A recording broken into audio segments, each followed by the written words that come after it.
Class 3A champions. The Bobcats are 10-2. As these two teams out of District 4 in Class 3A, Jamie Vasky, very rare that we would see the top two teams in a district get to the final game, but here we are tonight. Two respectable teams. They battled their way through injuries, late season injuries to a couple of starters for these two teams, but they've battled their way, and they've done a nice job, and here they are tonight. Well, they have, and, Western Dubuque's one of those teams, after, coming into the playoffs, they go up against a couple ranked teams, and, it starts off with Solon. On paper, Solon probably should have won that game, but they beat them, and then they go to North Scott, and they avenge a loss against North Scott, and in very impressive fashion. It's not like, they lost 7-6 earlier in the year, but then they go down there and beat them 45-21. And then last week against Sergeant Bluff Luton, a team in the western part of the state, had the highest RPI in Class 3A. But again, it's one of the things, different part of the state, the competition may not be the same, especially in the district that Western Dubuque played in, and they handled them 35-18. And, they're just riding a lot of momentum right now. And you're going to need that momentum, especially against this Xavier team, that beat Western Dubuque 35-0 earlier in the year. So you got to try to overcome that and just keep riding that high you're on. You're in the, I heard Coach Penner quote from him this morning, they're just enjoying the opportunity to play football. And that's what you have to do here, and not take this moment for granted tonight. Enjoying it, but not thinking that you can't, believing that you can win here tonight. And they're a different team. They know that. They know Xavier's no slouch, and they know they're a very good program. And Xavier with a couple titles under their belt, 2006, and then last year as well. Nothing more Coach Schulte and company would like to do than go out with back-to-back titles. First time in school district history since LaSalle did it back in 1982 and 83. For head coach Justin Penner, what a ride it's been for these Bobcats building this program back up. The Bobcats haven't been to a title game since 2001, as the Bobcats winning that one 12-9 on November 17, 2001. So we're a year and a couple days away from that anniversary of the state championship 17 years ago, as the Bobcats that are then head coach Don Kilberg, Hall of Famer, 141 wins, 98 losses, and 25 seasons for Coach Kilberg. Spent time at Western Dubuque from 1980 to 04. Justin Penner, his 14th season, 77-66. He's 31-19 in his fifth year at Western Dubuque, and is staying patient, staying with the process, and getting kids involved here, where they have a large number of kids. He talked about it before the season. He's never seen so much depth on a team, and it's what he wanted at the 4A level, but now he's got it at 3A this year. Oh, and it's paid off for him. They lose their leading running back in Ben Bryant back in week number 7, and now all of a sudden you gotta go to the next man in, and that's been Jay Cush. And since then, Jay Cush has taken over the team lead for rushing yards. So and he's been very crucial the last couple weeks for the Bobcats. And that's one of the, they've relied on him, and not just so much rushing the ball himself. It's been the way that he's blocked. They like to use him on the outside. And I think that's been crucial, him getting those key blocks on the outside, and they do such a great job. And I tell you what, that's that next man in mentality. I know the Western Dubuque wrestling team, their JV, they don't call it JV, they call it next man in, and that's the mentality they've taken in the football season as well. As the other injury for a starter for the Bobcats came in senior Tim Feltus, a broken leg in round 1 of the playoffs on October 26th at Solon. As Feltus and company, you hate to see it when you're a senior. Ben Bryant, as Jamie talked about, is a junior, so that's the positive you can take away of the injury as a junior. But as a senior, Feltus unfortunately done with his football career. But other guys stepping in, as Feltus was the center. Will Conlon, the 6', 215-pound junior, stepped in, and that's what it's about, stepping in and filling those gaps for the Western Dubuque Bobcats. As we'll bring in the other two members of our broadcast crew here, Aaron Clean and Bill Logan, as joining us down on the back row of the bleachers right below the press box here tonight from Sheriff Field and the Unidome on the campus of Northern Iowa. And fellas, this should be hopefully a good contest here tonight. Cedar Rapids Xavier, the favorite team by 15 points. If you pay attention to BC Moore, as Bobcats have some work to do to improve on that 35-0 score in week number 7, but as we talked about a little bit ago, both teams are different now, Bill. Yeah, they are. I'd be a little shocked if we don't have a really close game here tonight. Two physical teams going to get after each other. Western Dubuque's done a great job these last three games, being able to control that line of scrimmage, and that's what's going to happen here tonight for the Bobcats to stay competitive with Xavier, because we know what Xavier's got. They're very big. They're very physical, both on the offense and defensive line. And if Western Dubuque can match up with them, get some stops defensively, be able to move the ball, be able to get a score or two in that first half, we could have a very competitive game tonight. I think that's a distinct possibility tonight. And, Aaron, you've seen this Western Dubuque team a couple times in the postseason. They're on track to roll as well as just playing good, crisp football now. The offense is clicking with Calvin Harris, the junior baseball commit to Ole Miss as a freshman, has 42 points a game they've averaged in their first three playoff games. Yeah, absolutely. And, the big thing, Bush, is the Bobcats are going to have to really do what they've done the last three games during the playoffs, and that's control the line of scrimmage, limit the penalties. Penalties in any kind of game are backbreakers, but especially when the games are magnified like they are tonight. And then also create some plays maybe on special teams. Against Sergeant Bluff losing, the Bobcats were able to return 2 kickoffs for touchdowns, and that was huge when it's at the end of the night. So the Bobcats are just going to have to play sound football like they have, and maybe create something on special teams or on defense. And hopefully, if that all happens, it'll culminate in a Bobcat victory tonight. Yes, indeed. It's Western Dubuque and Cedar Rapids Xavier getting ready for this Class 3A title game here tonight from the Unity Dome in Cedar Falls. We'll take a timeout. We're back after this. This is Western Dubuque State Playoff Football for KSD Sports.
Along with in-studio producer Ashley Vick, John Swisher, Jamie Vasky, Aaron and Bill, along with you from the Unity Dome in Cedar Falls. We get ready for this Class 3A title game. The Bobcats of Western Dubuque against the Saints of Cedar Rapids Xavier. For Cedar Rapids Xavier, Dwayne Schulte is the 24th year career head coach, 21st at Cedar Rapids Xavier. He's got a 165-65 record as for Schulte overall, 190-79. He spent 3 years at 4 seasons, I should say, as head coach at LaSalle from 94 to 97. He's a 1980 grad of Cedar Rapids LaSalle High School. Of course, LaSalle and Cedar Rapids Regis combined, making Cedar Rapids Xavier in 1998. They've been to the playoffs 15 times. Their first was back in 2001. As the Bobcats have been there 14 times, the record of 11 and 12 now. As the Bobcats on this 3-game playoff ride. For head coach Dustin Tenner. And Jamie, you've seen this team a couple times this year. What sticks out? What makes them so special here? Well, I think for the Bobcats, it's their physical play, what I mean by physical is they're physical up on the front line.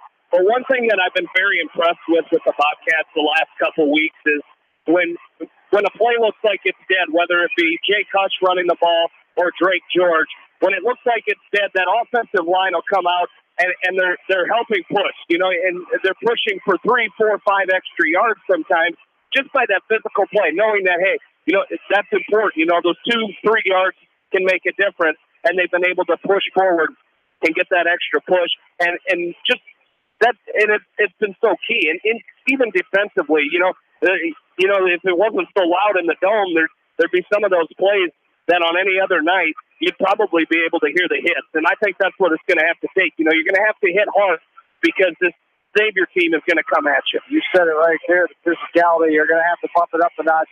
That's what Cedar Rapids Xavier brings. Another factor here tonight is the experience. The Bobcats have never been here. Some of these kids have never been to the Dome, only a third time ever before this year, I should say, that Western Dubuque has played in a football game here at the Dome last week over Sergeant Bluff Newton. That win, but Xavier was here last year. They won a couple games. They got that title experience under the belt. They're just so mature when it comes to playing postseason football, something the Bobcats will have to catch up to. As the national anthem is coming up here, a few minutes left on the clock, as getting real close to the anthem here in this one, as the Bobcats and the Saints ready to hook up for this one, Class 3A title game inside the Unidome on this Thursday night. John Fisher, Jamie Baskey, Bill Logan, and Aaron playing along with you here tonight as the introduction of both teams, and a huge crowd on the far side for Western Dubuque as they sold out on Tuesday night. They sold out on Tuesday morning, I should say. Those ticket allotments that are given from the estate, Jamie, and Western Dubuque. They always travel well. You know that from wrestling as well. Coach Cleary and company has that program rolling. We've seen them down there. Coach Garrity in basketball, Coach Oslenko in basketball. The fans travel, and boy, did they come out and bought off those tickets on Tuesday morning. And the ones that couldn't get them, they were able to buy them here tonight as this venue sits over 16,000 here on the campus of Northern Iowa. Well, I think Bill and I were talking before the game. It might be a 2-to-1 number, as it didn't look like there were a whole lot of Xavier fans here, but they have since showed up. I wouldn't say it's 2-to-1, but I would say crowd-wise, Western Dubuque definitely has traveled a little better than the Xavier Saints, and that might be a deal where they just kind of take winning tradition for granted, and they know they expect to be here every year. But the Bobcats, they haven't been here since 2001, as you mentioned earlier. So those fans are going to come out here, and they're going to be loud. And you're going to hear it throughout the game, especially, you'll hear in these games early on in the game, before any kind of momentum shifts, those fans are going to be loud. And I'd expect nothing less here from the Bobcat Nation tonight. How will the Bobcats settle in and react to the pressure here on the championship stage against Cedar Rapids Xavier as we get close to the starting lineups and the kickoff? We're back after this with KMCH Sports.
their efforts in the classroom and during sports. Check out all the sports photos in each week's issue of the Edgewood Reminder. For all of your fertilizer, seed, chemical, and agronomy needs, call Gary Menson at Nutrient Ag Supply in Dyersville. Good luck to the Western Dubuque Bobcats from everyone at Nutrient Ag Solutions in Dyersville. TriVet Associates is a mixed animal veterinary clinic with offices in Farley, Dyersville, and Holy Cross. Our 8 doctors serve the Dubuque, Manchester, Guttenberg, and Cascade areas and provide veterinary services to both large and small animals. For more information, find us on Facebook or visit our website, trivetinc.com.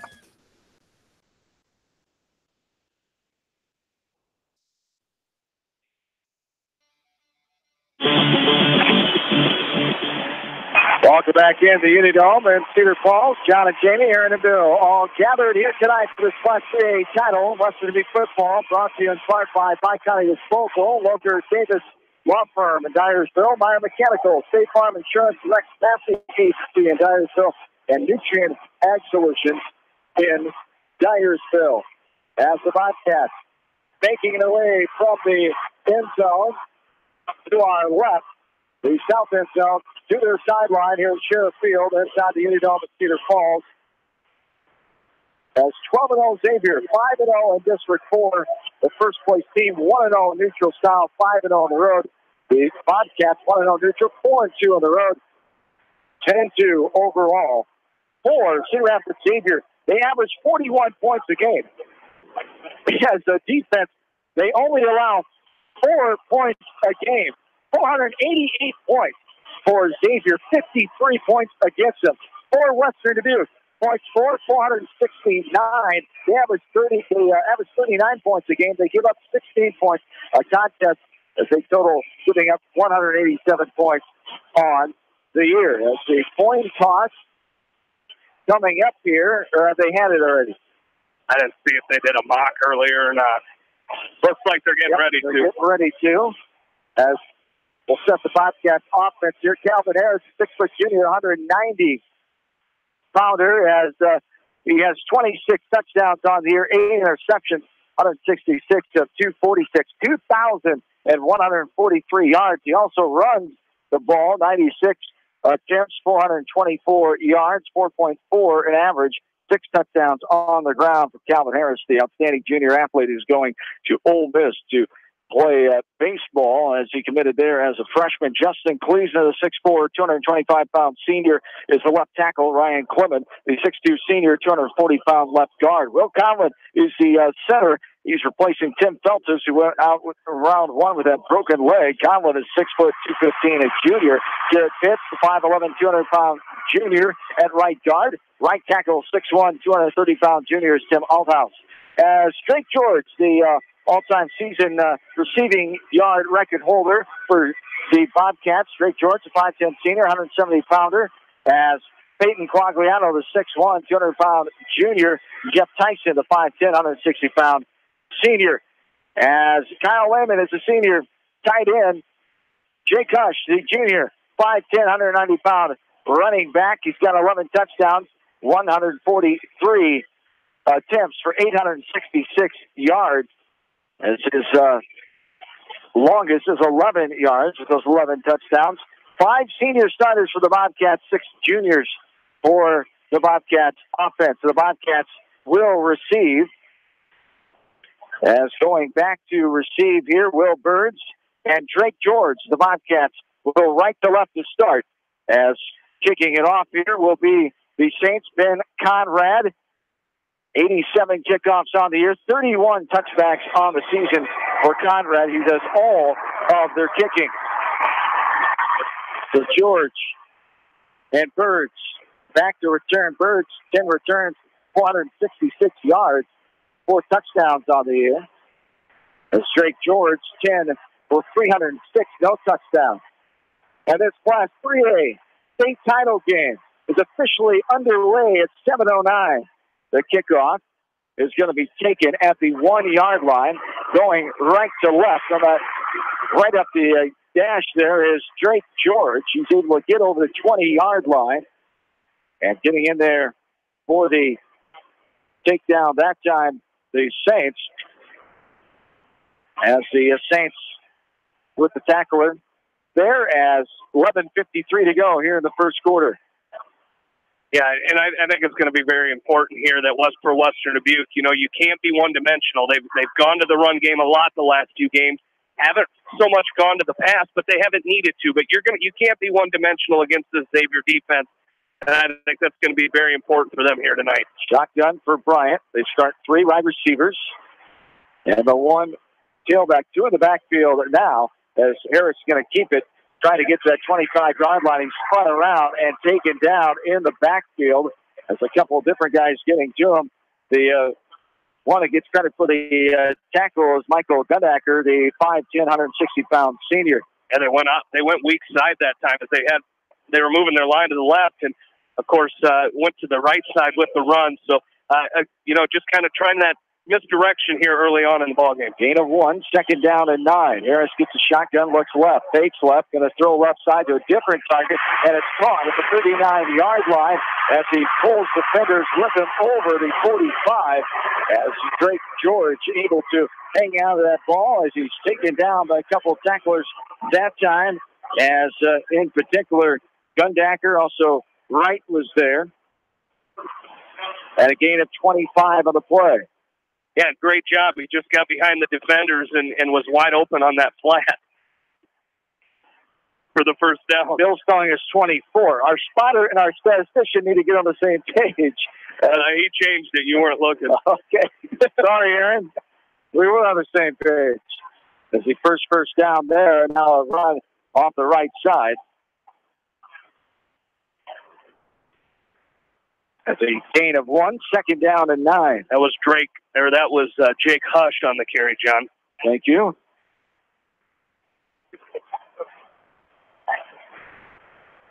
.40 and counting here in the first quarter. Has 3 receivers. 2 on the far side, 1 split to the near side. Or Harris standing at his own 46-yard line. Gets the snap. He's going to throw left side. Has a man there. Spin ball off the defender. And intended for George, the defender Jacob Forsland, the 6', 175-pound junior for Cedar Rapids Xavier. As 10:29 to go. With a 3rd down and 9 situation here. Had a man there, but double coverage. Well, yeah, and they had the safety help over the top. He came over, he read that. Unfortunately, he kind of read Harris's eyes a little bit, and now it's going to be Sam Goodman. And nope, there he is. Looked like Harris was coming out, but Goodman in the backfield.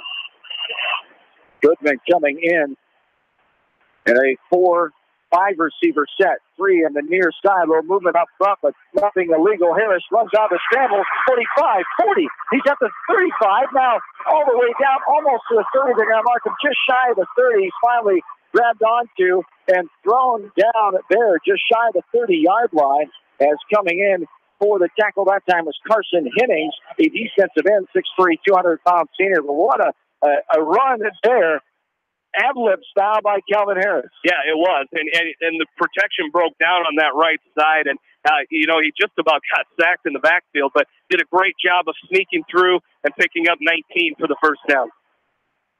Second first down for the Bobcats. Here is Harris. He's going to run over the right hash, gets over the 30-yard line.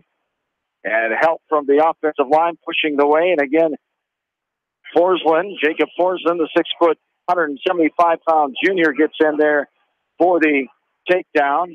As Forsland comes in 3rd on the team with 48 tackles, a gain of 3 on the play, brings up 2nd down and 7. 9.5 to go here in the first quarter. So the Bobcats coming out, moving the ball against the Saints defense, who only allows 4 points per contest.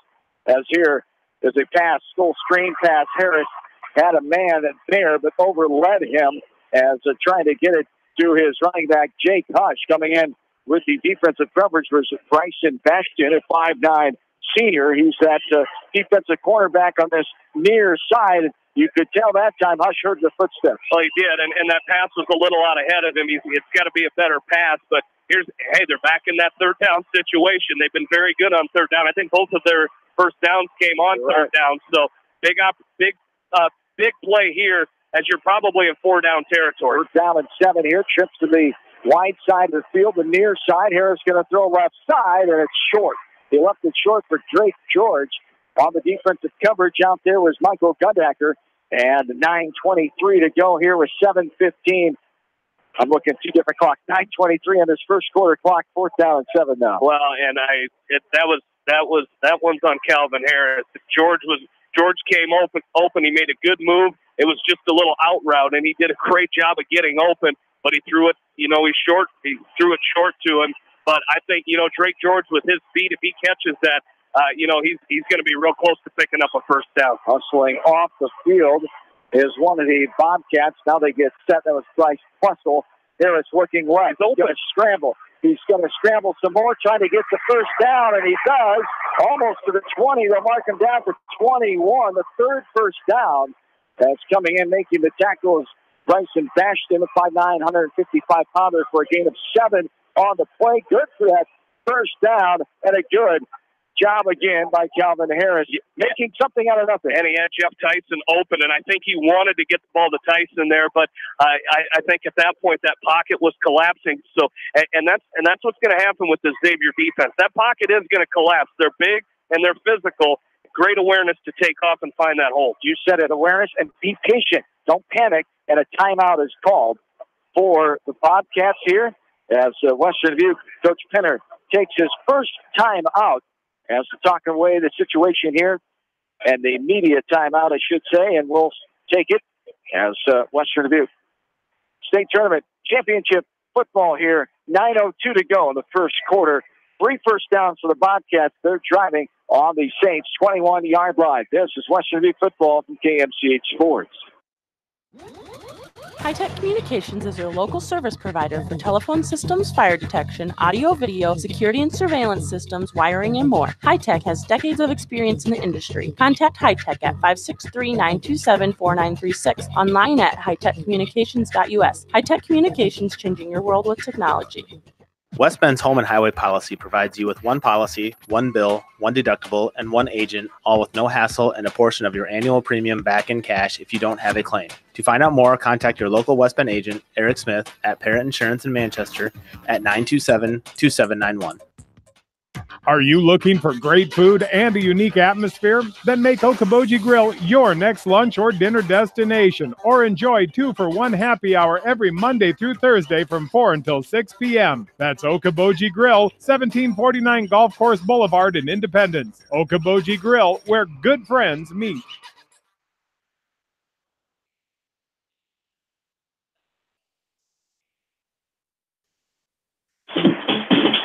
Back into the Unidome in Cedar Falls. John and Jamie, Aaron and Bill back with you as we get ready for another first down situation here for the Bobcats. 9:02 to go in this first quarter of play. Bill Logan, you're catching something on offense, some receiving type situations open for the Bobcats here. Well, they're doing a twins to the left like they got right now. They're doing that little down and out. And the other receivers just do a little out and up. But both times they've done it, they passed to the out, incomplete, darn near intercepted. The wide guy's wide open. They saw it. And Harris in the shotgun. He's scrambling again. And Xavier that time covered up. Harris gets ahead for a couple of yards. He's taken down by Ethan Herkett, a 6'3", 230-pound junior.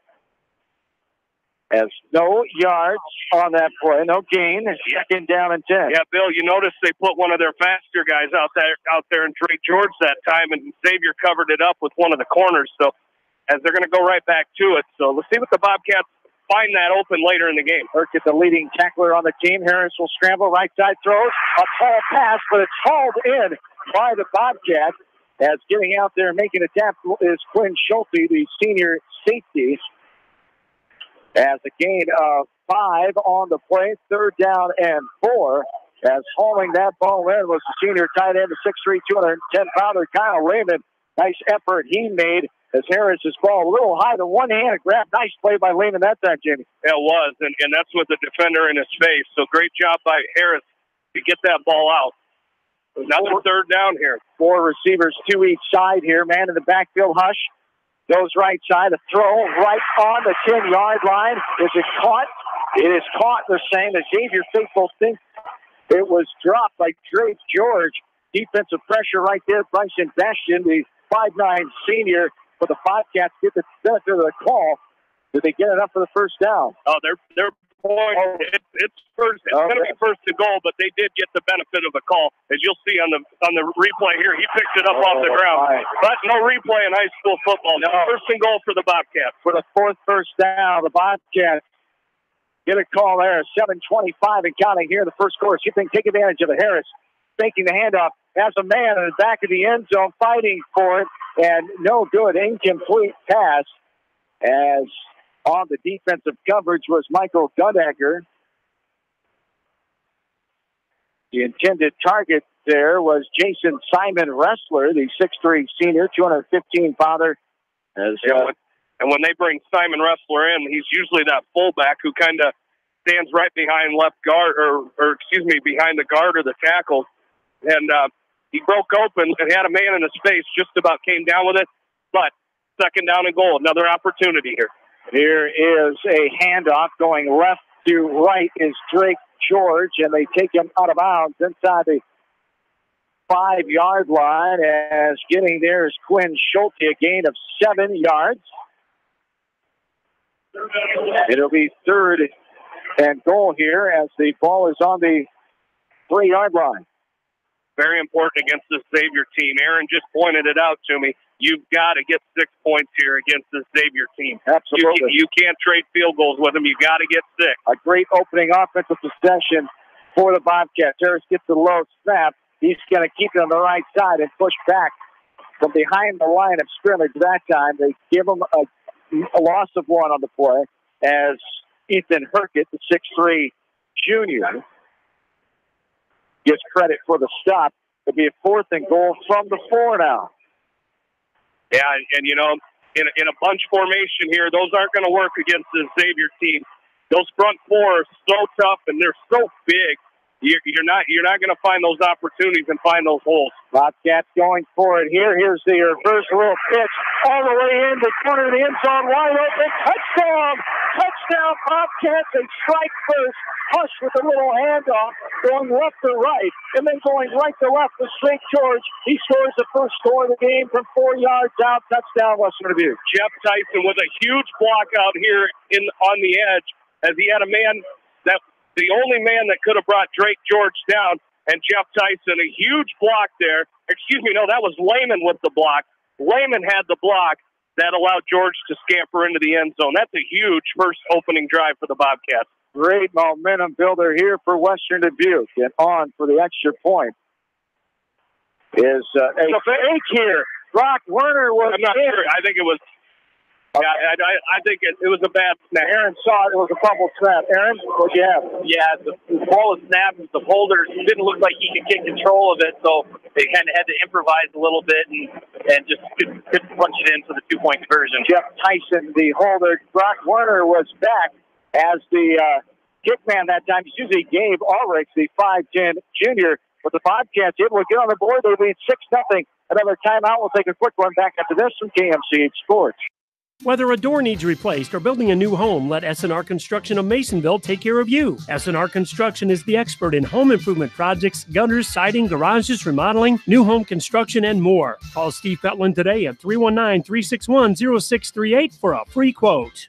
Bi-County Disposal Incorporated for all of your commercial and construction disposal needs. Best of luck to all area athletes and coaches from Bi-County Disposal Incorporated in Dyersville. Serving Dubuque and Delaware counties. Go Bobcats! Are you an athlete or physically active in your free time? Even active people can have muscle tightness and joint pain or even experience the occasional injury. Regional Medical Center physical therapy treatment and prescribed exercises can help you recover faster, reduce injury, and build strength and stability. Call RMC Therapy Services today so you can get back into action as quick as possible. 563-927-7322.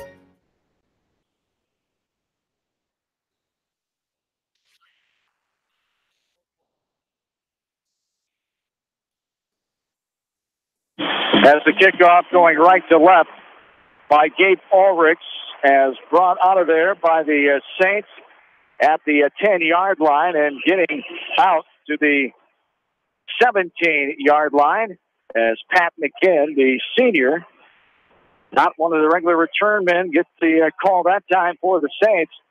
And Western Dubuque with a 6-0 lead. Getting him in there for the tackle, couple of Western Dubuque Bobcats as Xavier's going left to right here.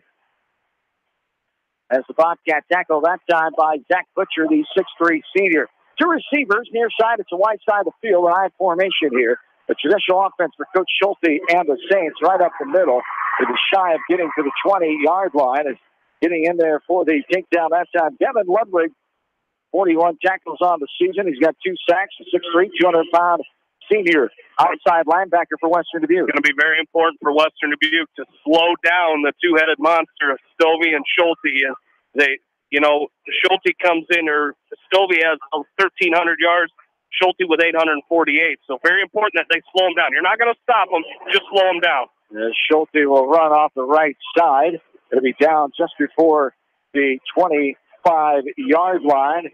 As Quinn Schulte, the senior All-Stater, led his team to the championship a year ago on the gain of 6 that time of the play. Brings up 3rd down and 2 at 5:10 and counting here in this opening frame of the Class 3 title game. Bobcats lead the Saints 6-0. Ball's on the right hash.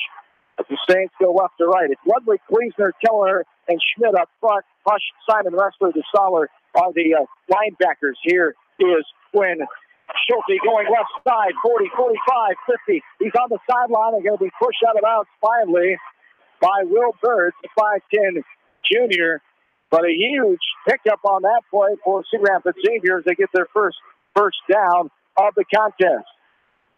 36 yards the gain for Schulte, the quarterback keepers. Jamie said 139 attempts, 848 yards, 6.1. He's got 21 touchdowns running, 23 passing on the season. What a flexible quarterback he is. He is a talent. And he just got to the outside. I saw that. That's what they did against Lewis Central. They get Schulte to the outside, and those guys will all come out. Those linemen shift, and they're able to get everybody out there and get in blockers. And Schulte's so patient that time, waiting for his blocks. Ben DeSaller, the 6', 205-pound senior, the outside linebacker, gets in and gets a takedown. They're only a gain of 1 for Schulte as that time it wasn't blocked to perfection. The Bobcats able to get in there.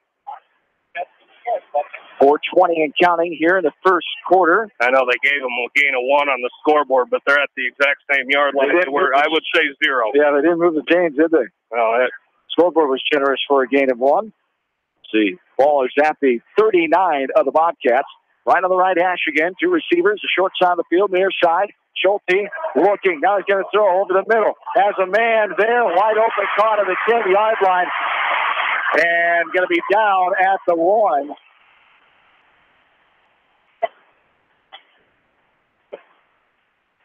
That's caught there by number 15 for the Saints, Derek Dalla, the 5'11", 170-pound senior with the cause, Will Birds for the Bobcats, and 35 yards. 65 yards. 38 yards. There we go. Trying to read your language. Your hand signals there. And right on the 1-yard line, 1st and goal on the first down. It's the second first one of the touchdown off the left side towards the middle of the field. That time for Xavier, and how quickly they come back and tie it up. Schulte with the 1-yard run as he gets his 22nd rushing touchdown of the season. We're tied at 6 or 3:45 to go in the first frame. Yeah, and I know coming up here, you're going to see. You talked earlier in the game about Ben Conrad kicking. I think last week he became Xavier's all-time leading scorer in program history just by kicking field goals and extra points, and he makes one there. He's 65 of 65 now for extra points in his career this season, I should say. 7-6 now. Xavier with the lead, 3:45 to go in this first quarter. So both teams' defenses have some work to do, some adjustments to be made here.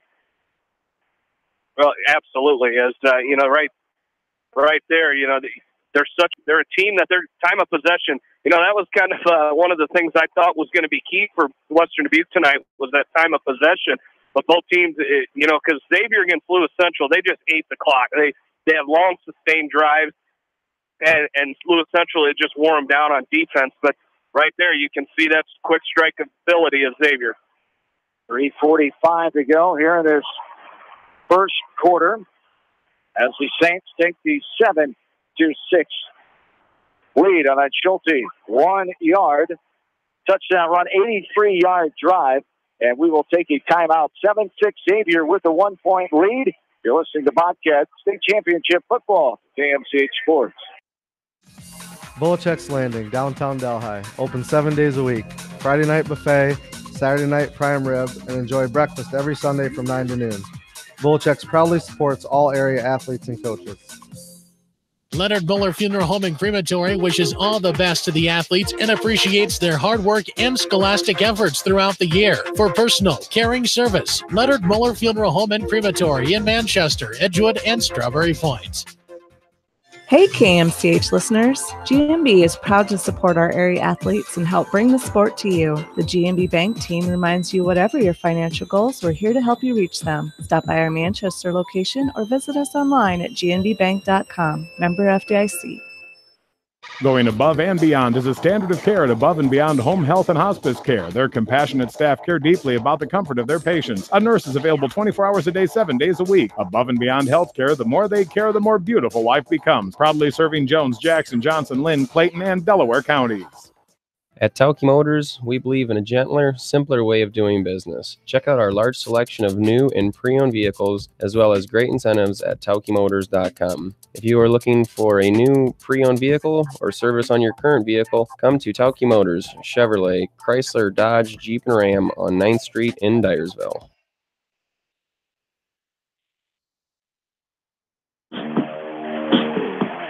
7-6, Xavier leads Western Dubuque now. This Class 3 title field.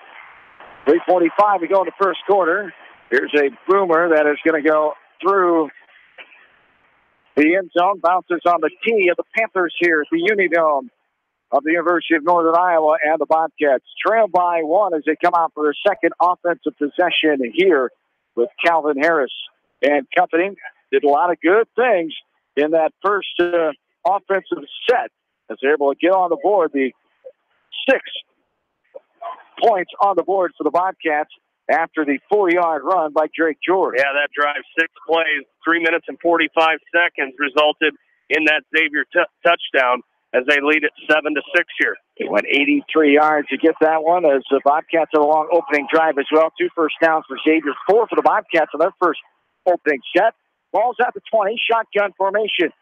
3 receivers set, 2 near side. Hand off to Hush going left to right. Gets over the 20. Is going to be hung on to and thrown down at about the 22, outside the 22-yard line. Is taken down there by the Saints. Pat McGinn, the 5-pound senior, gain of 2 on the play. A long 2, second down, and around 8 here, they call it. Yeah, it was just a matchup problem out there. You know, Hush had blockers ahead of him, but only 2, and Xavier had 3 or 4 guys right out there. So tough to run on that. 3 receivers again. Harris from his own 19-yard line puts the offense in motion here, looking, now scrambling, has a man on his back, and drag him down from behind. Not much of a gain, if any, that time. Good pressure there, but the interior front of Xavier is getting in there. Is Carson Hennings, the 6'3", 200-pound senior for Xavier, as Hennings on the season has 15 tackles. I liked what Calvin did there. He was checking off the receivers, but definitely a coverage sack there. Down the field, there was nobody open. Everybody was covered up, and he had no choice but to tuck it and run. 4 receivers, strips to the wide side, near side of the field, 3rd down and 7. Harris looking, coming again, going left side, has a man open, caught at the 23-yard line, off and running, 40, 45, 50. Great blocking there, all the way to 30. Push inside the 20-yard line, going to be marked out of bounds at the 12-yard line, and pushed out of bounds there. The little side step out of bounds by Pat McGinn, the 5'11" senior, and what a little catch and run there by Jake Hush, as Hush coming in, 14 receptions, 215 yards, and 64-yard catch and run that time by Hush, the 5th first down of the night. Great block downfield by Garrett Pitts. He was running right ahead of the receiver there. Did a great job. Hand off left to right. Here's George coming out of the backfield, getting down inside the 5, about to the 1-yard line. They'll mark him down there.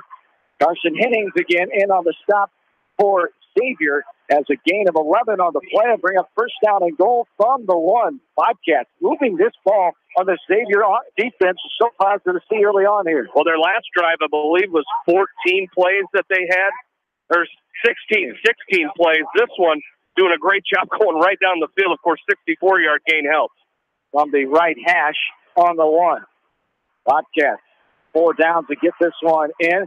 Harris fakes the handoff. He's going to scamper in for the 1-yard touchdown run. He matches his counterpart Schulte's 1-yard run, and the Bobcats retake the lead. Did a great job getting help up front. That quarterback draw did a great job. That offensive line, especially on the left side for the Bobcats, and they do such a great job. Kleesner and Clement over there on that left side, just a great job of allowing and very patient by Cal Harris to wait, let things develop, take that quarterback draw in for the touchdown.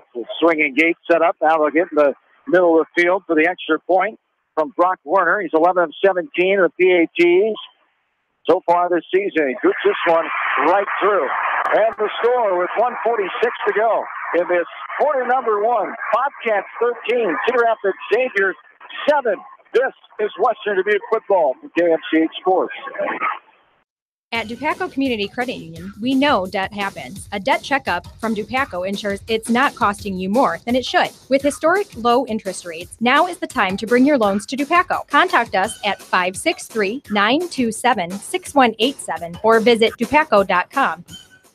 For your residential and commercial plumbing, heating, and electrical needs, call Meyer Mechanical in Dyersville. Meyer Mechanical is proud to support the Western Dubuque Bobcats, athletes, coaches, and fans.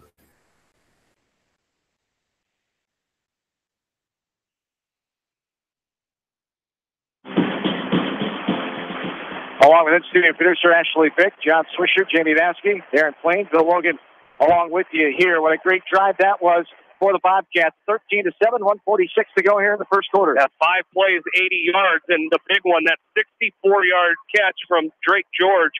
And I tell you what, I got to go back. I didn't have time, really.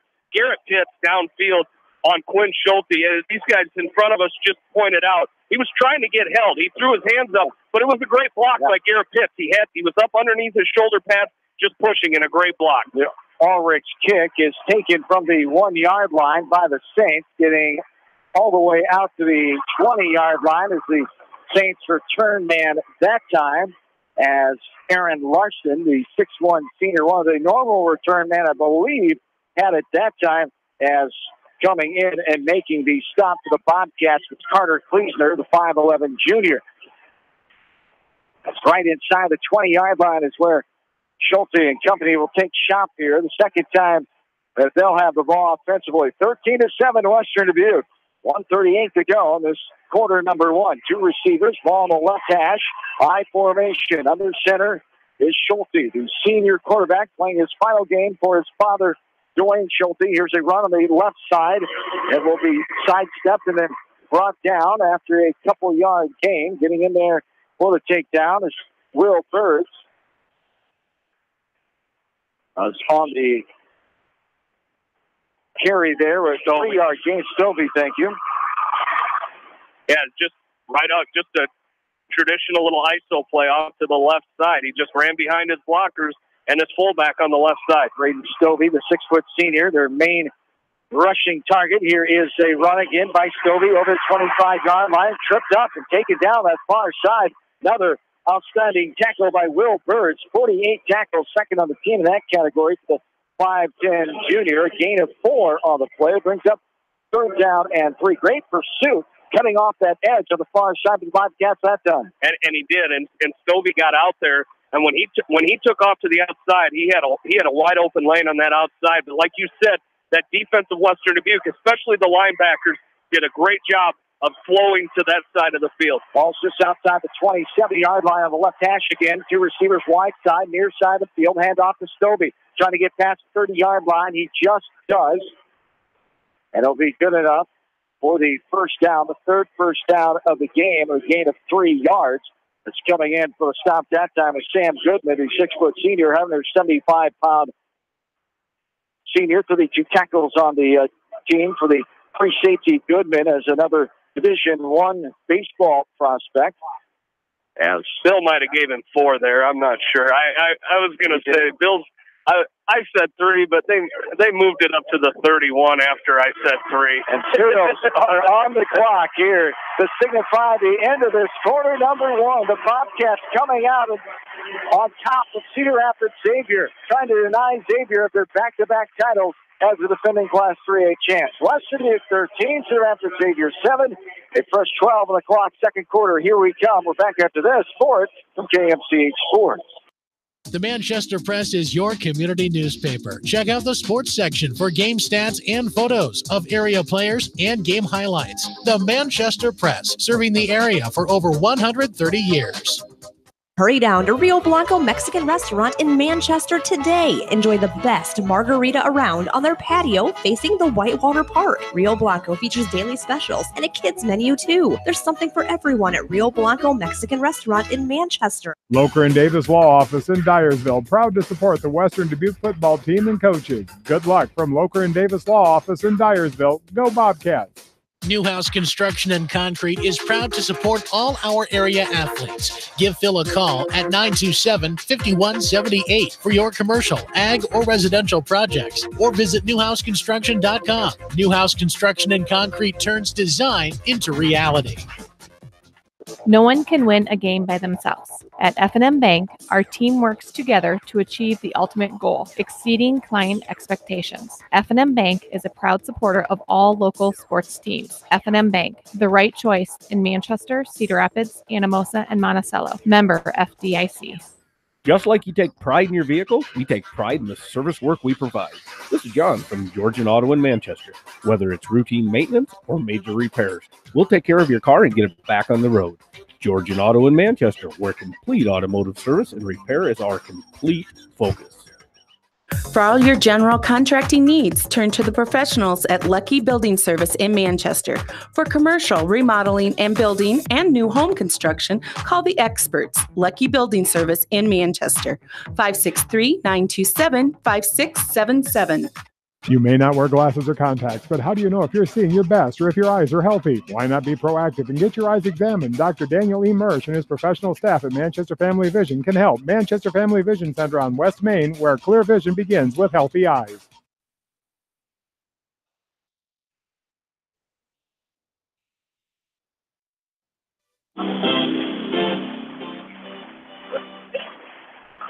First and 10, Cedar Rapids Xavier as they come out here on their own 30-yard line. Handoff right up the middle to Stovey. He gets past the 31, close to the 33-yard line. They'll mark him down there.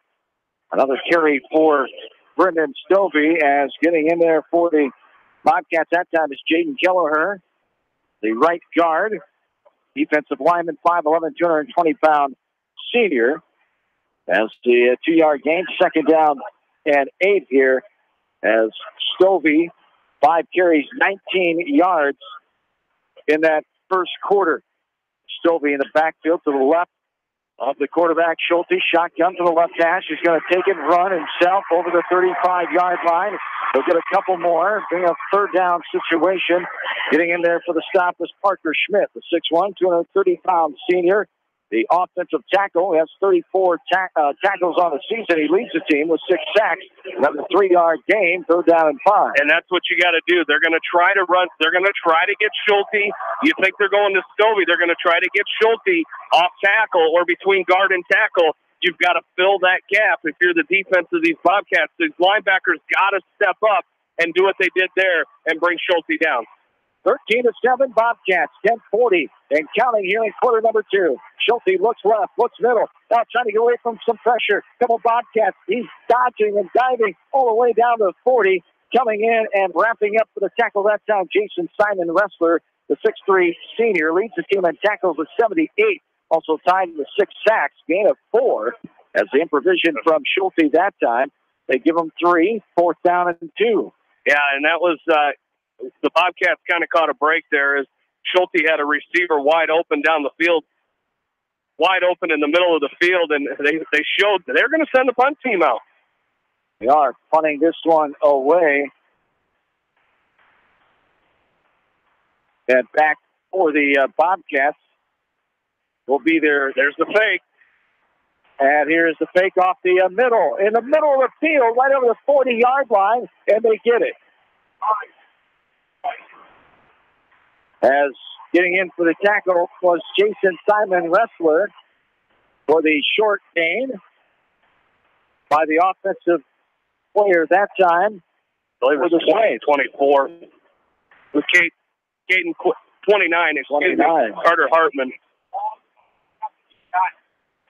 They got 3 yards on that one as they went 39 to the 42. So you kind of had to figure they had something up their sleeves there. Hartman, a 6'1 senior, not on the offensive depth chart. Here's Stovey over the 40-yard line, just shy of the 45 before they get to him and bring him down on that right hash.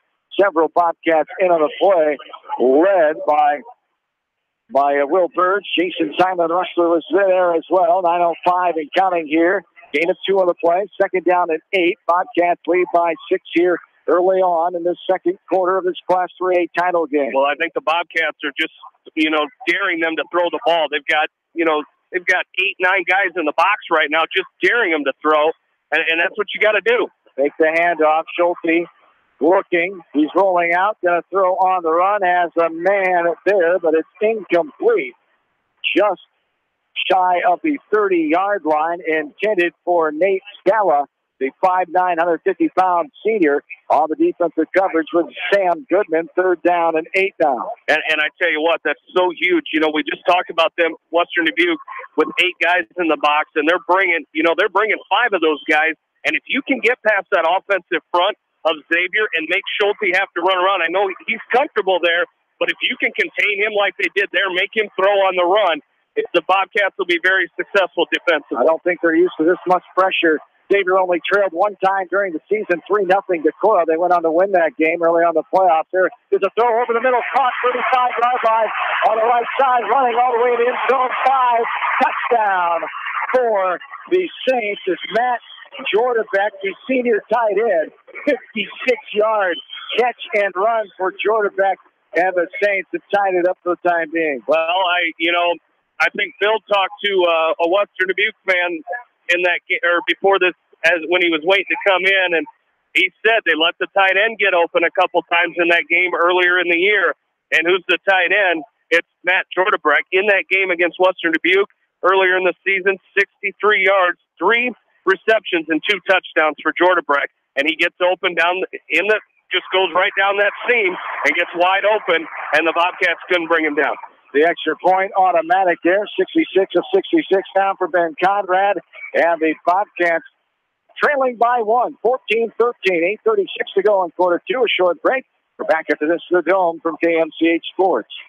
As your American Family Insurance agent in Manchester, I'm looking out for what matters to you. Even when nothing's wrong, this is Tad Mormon, agent. Call me at 563-927-3586, and let's talk about your insurance needs today. American Family Insurance, Tad Mormon agent, 106 East Main Street, Manchester.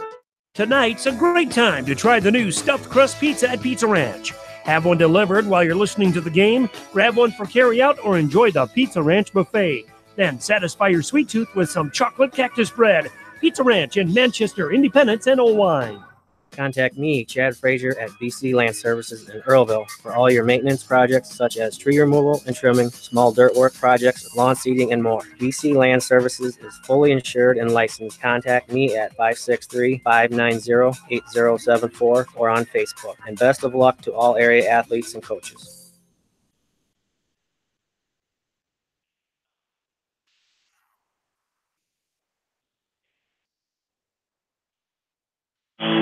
Ben Conrad set to kick it off for Xavier. They lead 14-13 now, 8:36 to go. And it's quarter number 2. This one's going to be in the end zone as Drake George, check that Will Bird, will take it just inside the end zone for the touchback. The Bobcats will come out offensively, trailing by 1 now. Good offensive set there for Xavier as they retake the lead. Yeah, they went 7 plays, 80 yards. Of course, the big pass play. They had a fake punt on 4th down and 2. They got that. Couple plays later, a 56-yard touchdown pass from Quinn Schulte to Matt Jordabeck gives the Saints again the lead, that 1-point lead, 14-13. Jordabeck's 7th touchdown on the season from that tight end position, a 6'6" senior. As Jamie talked about, he hurt the Bobcats first time back in week 7, a 35-0 victory. 5 receivers, I should say, trips to the near side. Here is Harris going to throw left side, the screen pass over the 20-yard line. It's caught and up the field, going to be down at the 25-yard line as Drake George, the 5'10 senior, gets that reception for the gain of 5. So second down and 5 coming. In on the takedown that time for Xavier is Pat McGinn, the 5'11", 150-pound senior. And again, we talked about how physical the Xavier defense is. They're catching them off guard. They're letting them through, setting up those screen plays. And so far, that's the second one that we've seen work successfully for the Bobcats. The last one went for 64 yards. 3 receivers set, 2 in the backfield. Going to hand it off to the second man through, trying to get through that 25-yard line, but he's pushed back. As the Hush on the carry that time. Gain of 1 on the play. Third down and 4. As coming in for Xavier was Tanner Wright, the 5'11" senior. Yeah, another big third down here for the Bobcats. We've seen them. They've been very successful on third down. They're going to come out in a shotgun formation. Again, they've got those 2 receivers split out, but a tight end on the left side as well. Harris rolls left side, looking. He's going to throw down the field. It is tipped away, but pass interference should be called from the back judge. As looking for his man right on the 38-yard line. Good call there from the back judge as too much contact. Coverage. That'll be the first penalty of this ball game, but it actually might be a hold. When George went to come back, I think grabbed a hold of the back of his jersey when he was trying to come back. It is a hold. Good eagle eye there, but boy, as the Saints will get penalized, as Jamie just said, the first penalty of this ball game, and we're almost midway through this second quarter. So clean football here, and there it is on the replay. That's the holding call against the receivers. That George that they held. Yeah. Drake George, a talented wide receiver, setting records for his receiving prowess as a senior for the Bobcats. 4 receivers. Out 3 receivers, I should say, in that tight end. As Harris gets the shotgun snap, he's going to hand it off, but there's a Xavier player in the backfield just like that. Hush gets through a couple tacklers, trying to get to the 40-yard line. Will be knocked down at the 38. Getting in there for the stop is Ethan Herkett, the 6'3" junior. And Hush does pick up a gain of 2 on the play. Second down and 8. And that's what, when I said Western Dubuque's been physical the last few weeks that we've been able to see him play. That's what it is. You're not going to bring down Jake Hush tackle. And, he looked like he was caught up in the backfield, ran through 2 arm tackles, and picked up 2 yards out, which looked like it was going to be dead in the backfield. Harris taking a snap from his own 34-yard line, off and running. Take the hand off to Hush, going sideways, avoids the tackle, gets 45, 50. Before he gets to the 50, he's pushed out of bounds. And will get the first down as coming in there is Quinn Schulte pushing him out of bounds. Gain of 11 on the play, so the 7th first down of the game for the Bobcats. And again, a great block out there. He had numbers ahead of him. He had one man to beat on the edge, but had good numbers. Jake Hush with another key block out on that left side. Thank you, Bill. 8th first down of the night for the Bobcats. Great to have Bill Logan here. The stats and Heron Queen helping us out, spotting, and we turn their mics on every once in a while. Don't worry, Bill. I got control of the mic, too. There's a run off the left side, and not for very much. A gain of 2 as coming in for the stop is Forslund on Jake Hush, the ball carrier. The junior is 11 touchdowns on the year, 866 yards. He took over the Russian slack of Ben Bryant. Fortunate injury to the junior, torn ACL, the son of Western Dubuque baseball coach Casey Bryant. As a second down and 8, Bobcats trail by 1, 5:55 and counting here in this quarter number 2. 3 receivers, 2 near side. It's the wide side of the field. On the left hash is Harris. He takes it from the 47, hands off to Hush, carries out the fake. Hush will try to get to the 45. He's going to be stopped short at the 46 after the 4-yard gain. It'll be a second down and 4, giving a 3-yard gain. They do give the 4 here, but Bill's going with 3. Yeah, this guy was standing at the. Oh, that was a gain of 4. They put it at the 35. He was standing at the 36. All right. So but, again, nice counter play that time, but unfortunately not a good, that's how things close up on the Xavier defense. Great counter play by the Bobcats, but now you face another 3rd down and 4. 3rd down and 4 it is. Shotgun from the 49-yard line of the Saints. Rolling out, has pressure there. Harris trying to get away.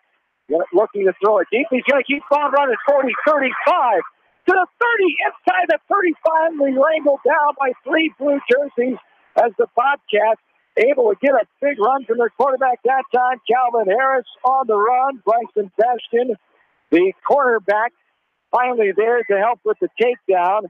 And the 19-yard scamper by Calvin Harris. Again, great vision. Right here, Matt Jordabrek almost made the tackle. Again, an arm tackle, just tried to bring Calvin Harris down by his feet, was just diving at him. It's not going to work against this Bobcat team. The 9th first down for Western Dubuque. Throw to the right side, caught at the 6-yard line. And in the end zone, touchdown. Touchdown, Bobcats.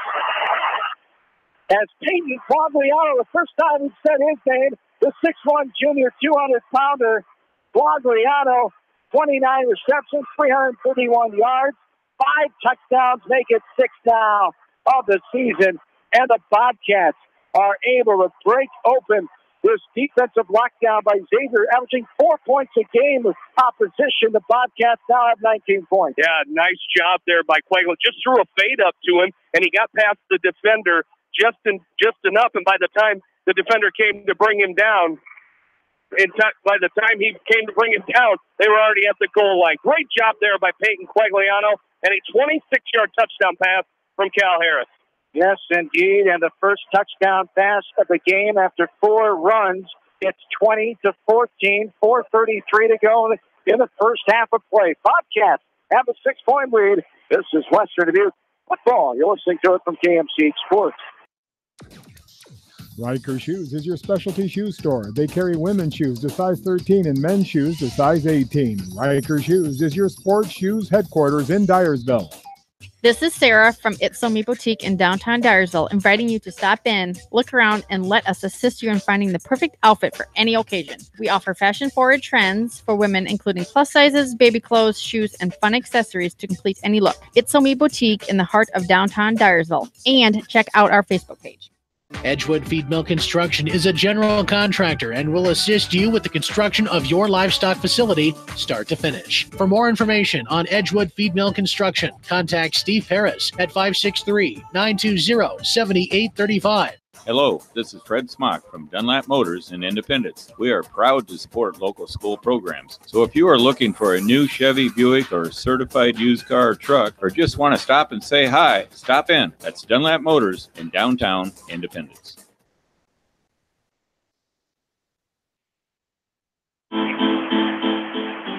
Back in the Unidome in Cedar Falls, 4:33 to go in the second quarter, 28-play, 80-yard drive. Jamie, you've got some great confidence from Wyndham if you're the Bobcats here.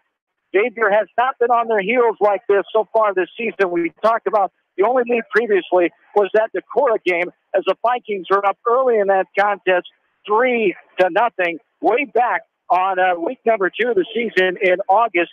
Decorah lost that game to Xavier 45-3. So Xavier hasn't seen a team like Western Dubuque, it appears. So keep up. If you're the Bobcats here, you've got to keep up the intensity and come right back at them. Can't let up at all. Well, one thing Aaron pointed out, after one of the Xavier kicks or one of the Western Dubuque kicks is they're a physical football team. And I think a lot of times teams go into games against Xavier saying, well, we're playing Xavier, and they're beat before they come out and play. These Bobcats, they're staying physical right with them. If you're going to hit us in the mouth, we're going to hit you right back. And that's what you have to do against this Xavier team. And that's what the Bobcats are doing. You've seen a lot of would-be tacklers down here for Xavier because they're expecting players to go down when they just dive at them and throw, but not the Bobcats here. I look at that last drive where Calvin Harris on 2 occasions got to the outside, one to the left, one to the right, where he had a guy in open field and he was able to just run through him. Which Center and the Bobcats believing they can compete tonight, and boy, are they up by 6 now, 4.5 to go in the second quarter. Here's a high popper. It'll be retrieved at about the 25-yard line. Take it out past the 30. And that's where Cedar Rapids Xavier will take it. Gabe Ulrich's kickoff as coming up with that tackle. The Bobcats getting down there and making the tackle. 4.5 to go. 20-14, the lead here for Western Dubuque.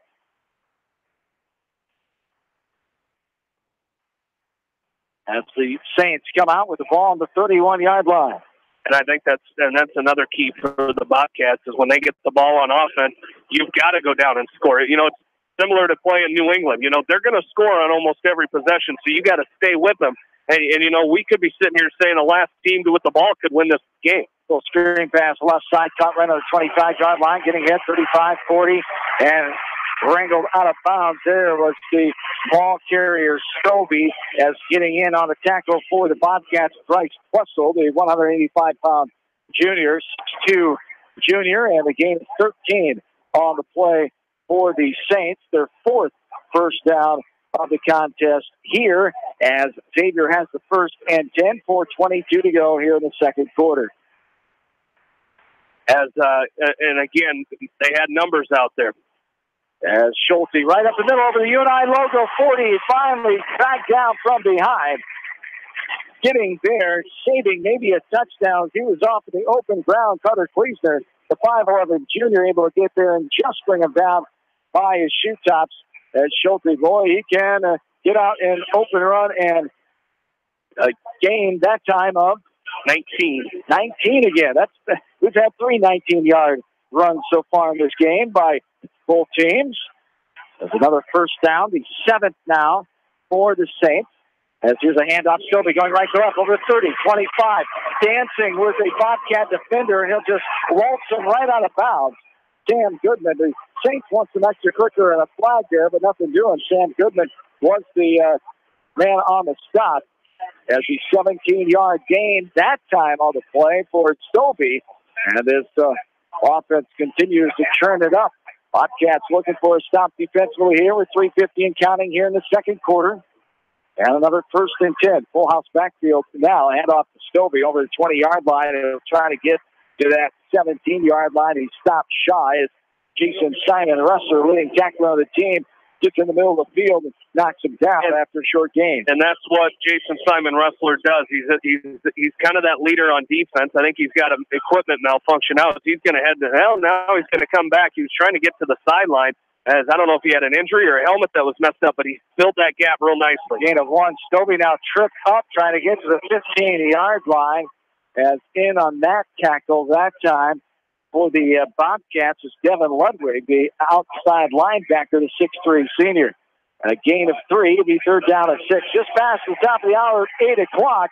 We started this one at 7:09. You're listening to Western Dubuque Championship football here at Cedar Rapids Xavier on Mix 94.7 and KMCH.com. Manchester, Iowa. John, Jamie, Aaron, and Bill. Glad to have you along from the Unidome on this Thursday night. 2 receiver set, 2 men in the backfield, and Coach Penner does a sprint, a 100-meter dash there to get to the 15-yard line to greet that official and say, hey, we want a timeout here. Well, I don't think he liked what he saw. Is what Xavier came out, they had 4 wide receivers, and the Western Dubuque, they were not set. They didn't have a man covered up, and did a great job. Coach Penner saw that, and he immediately, like you said, sprinted to the official on that far side to get the timeout. So the third down and 6, 2:49 to go. In the second quarter, we'll keep it right here. Western Dubuque playoff football has been brought to you by Bob County Disposal, Loker and Davis Law Firm, Meyer Mechanical, State Farm Insurance, Rex Massey Agency in Dyersville, and Nutrient Ag Solutions in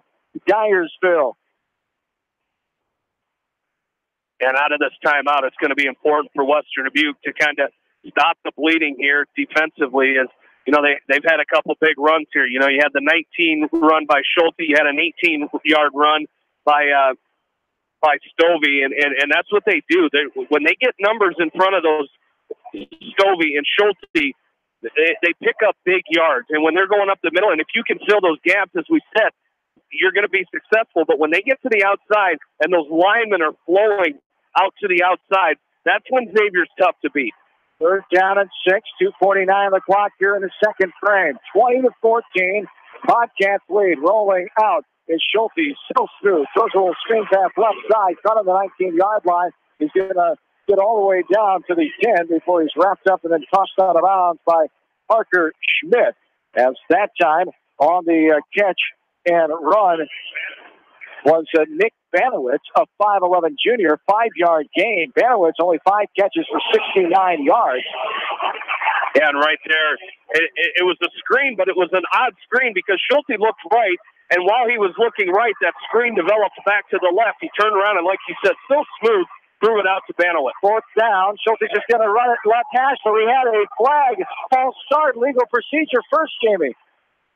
Do they get the call? Yeah, that's going to be against the offense as they had guys moving up front. They didn't have guys set. Yeah, the second penalty is Schulte got a big gaping hole. That was why the Bobcats were caught off guard.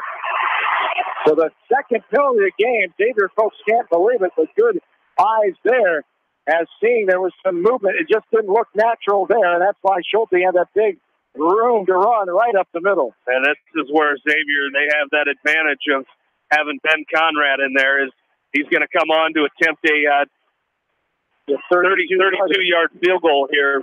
Conrad's longest is 48 on the season. Aaron, well, we saw him kicking 50-yarders before the game, so this is really nothing. Watch the fake, but no fake there when you got a kid who can knock it through that easy from the left hash.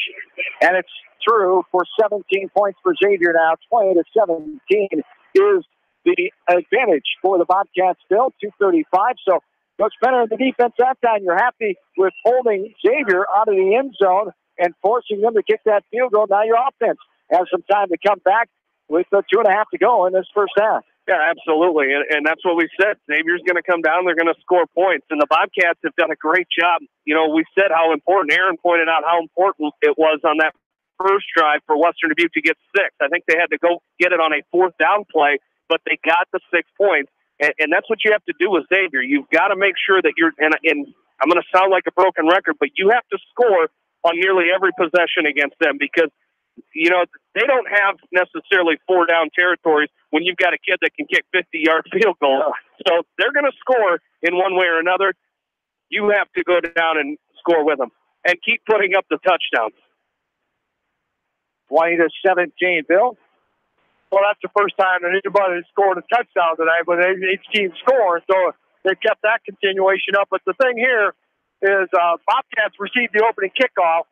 So with here, they're going to get one more possession, then Xavier's going to get this first half because Xavier will get the second half kick. So if they can go put, you know, a 2-minute drive together and they get the points back on the board, big advantage for the Bobcats. Kickoff from Conrad from the 40. End over end kick. It'll be taken by George in the end zone. Touchback in high school rules. Of course, you can't bring it out. And the Bobcats will start on their own 20-yard line for this offensive set. So take care of the ball here is important. We haven't seen anything close to a turnover tonight, but now would not be a time to give Xavier some momentum before the half. So be smart, take care of the ball. But as Bill said, take up some clock here and see what you can get. Take it down the length of the field and maybe get yourself some more momentum, extend that lead here. But you can't get desperate to score here. Is because when you start getting desperate and thinking you need to go big plays, that's not what has been successful for Western Dubuque tonight. You got to stick to what you've been doing. I mean, they've been scoring in under, you know, there's been a couple drives where they've scored in under 2.5 minutes. So very important. You just stick with what's worked so far. Harrison, a shotgun, 3 receivers. Here's a handoff to Hush going right to left as he'll try to sidestep the 20-yard line. He'll just get over to the 21. Did they give him a gain of 1? The near side officials marking at the 21, but they're not giving him any. See, I was off of his mark. Did you see he was marking at the 21-yard line? He's trying to give him a yard. He was. Yeah, and again, that was that numbers thing. You know, Western Dubuque had numbers, but such a disciplined defensive line for Xavier. They got out there, and it closed in a hurry. So no gain, second down at 10, 3 receivers. Harrison the shotgun from his own 16-yard line, rolls out right side, looking, pressure, avoiding the pressure, going right back up the middle, and gets over the 20. Now he'll get a 1-yard gain to the 21, and the near side official agrees, as that time, coming up for the tackle for the Saints was Hennings, I should say, the 6'3", 200-pound senior with 150 and counting here, 20-17 Bobcats. Timeout for the Bobcats. They take their third and final. Xavier takes the timeout, I should say. They take their first. They'll have 2 more remaining. Western Dubuque has 1 left. 20-17 to score. 3rd down and 9 situation coming up here. This is only the 4th meeting between the two schools, as the first one took place in 2014, October 3rd to be exact. 7-6 win for the Bobcats. It was a huge win in Coach Penner's first season. We remember that one well. And then the next year, 35-12, Western Dubuque fell to Xavier at home in Epworth. And then early on the season, 35-0, Xavier in week number 7. So Xavier leads the series 2-1. The all-time points in this series, 76-19 in those 3 meetings. The Bobcats get to 20 points, as the most they've scored on this team was 12 points in the series. Or 20. And now 20 now, you're right. Well, and now you've got, we talked about, Bill said how important it was. You go down and score. Now you're facing up, and Xavier's calling a timeout because they want the ball back for another chance here before the halftime break. So Harris comes out, shotgun, nobody in the backfield, 5 receivers, trips on the near side, short side of the field.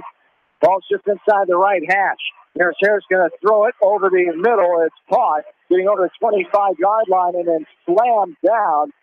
Drake George on the reception that time. Getting in on the tackle is Bryson Bastion. The gain of 7 on the play brings up a 4th down and 2. And a timeout here called for Xavier again, saving that clock with $1:45 to go. Yeah, in the second quarter. And if you're Western Dubuque, you're going to punt the ball away here. You've got to, you're going to punt the ball away here just to try to get. You've got a good punter in Zach Butcher, who's done a great job all season of in the games we've seen the last couple weeks. He's got off some booming punts. So again, it's going to be very crucial here, though. Good snap and a good punt from Zach Butcher. And you got to get good protection and make sure, because they're gonna probably bring the house here and try to block this thing. So again, you just got to be calm. If you're Zach Butcher, get this thing off, because Xavier's got a minute 45, and that's not a lot of time, or that's plenty of time for this offense when you've got Stovey and you've got Quinn Schulte leading the pack. So you just play like you've played this entire game so far. Make sure you get off a good punt, and then hold them on defense. Butcher, the 6'3" senior, 36 punts on the year, averages 30 a punt. His longest is 47. He's a nice one here, as Jamie alluded to. Bobcats lead by 3, 1:45 to go in the second quarter. 4th down and 2 situation. No doubt the punting situation, as Butcher is on his 12-yard line. And they're not really going for a punt block here.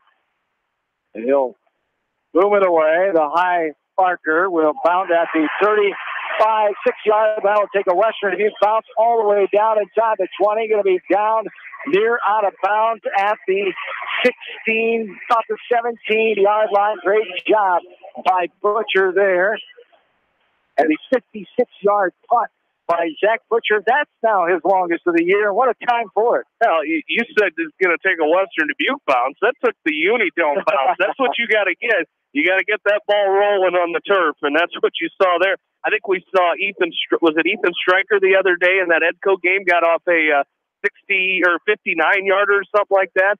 You get it rolling on that turf, and that's very important, and pins them back at their own 17. Special teams, all about all 3 phases chipping in. Here's Stovey slicing and dicing in the middle of the field, trying to get the 20-yard line, gets a 4-yard gain before he's brought down just shy of the 20.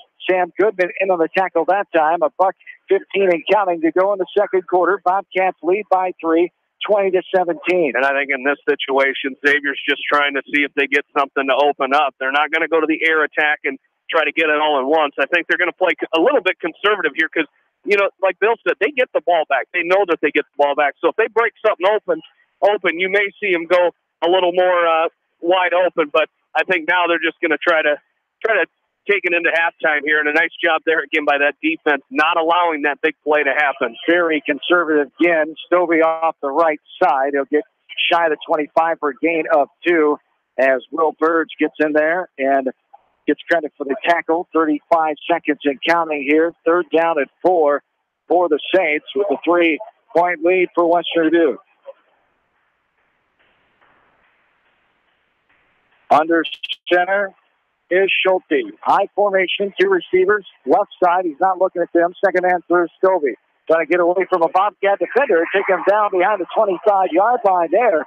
The Bobcats, nice job getting in there. Ben DeSuller, the 6-foot senior. And the clock is just going to be allowed to run out here, and that'll be halftime as the Bobcats a good stand there, not letting Xavier get any momentum. And for the first time in a while, a 25-game win streak for Cedar Rapids Xavier, and their first deficit at halftime. The Bobcats have it 20-17. Our halftime analysis, stats, and more coming up here from the Unidome. This is Western Dubuque State Final Football, KMCH Sports. Clayton Drug supports all the area athletes and coaches on a successful season. Stop in and visit with one of their pharmacists today, and be sure to check out their large selection of home decor and gift items. Clayton Drug in Strawberry Point, a local pharmacy you can trust. For the best selection of Chevy, Buick, and GMCs in the area, see Bob Stephen Motors in Manchester. We offer straightforward pricing and carry a low overhead, so we can pass those savings on to you. We also take care of you after the sale and offer a state-of-the-art service department with ASE trained technicians. For a full list of our inventory, visit us on the web at bobstephenmotors.com. For all of your fertilizer, seed, chemical, and agronomy needs, call Gary Menson at Nutrient Ag Supply in Dyersville. Good luck to the Western Dubuque Bobcats from everyone at Nutrient Ag Solutions in Dyersville. When it comes to financial planning, most financial companies focus on your income. At Northwestern Mutual, we focus on your outcome. It takes the right financial partner who cares as much about your future as you do, building a financial plan to meet your life's priorities and helping you achieve the financial security you're after. Focus on your financial outcome with Northwestern Mutual. Contact me, Mitch Payton, or Matt Schulte today. You and Northwestern Mutual, stronger together. American Trust and Savings Bank wishes all area athletes and coaching staff continued success.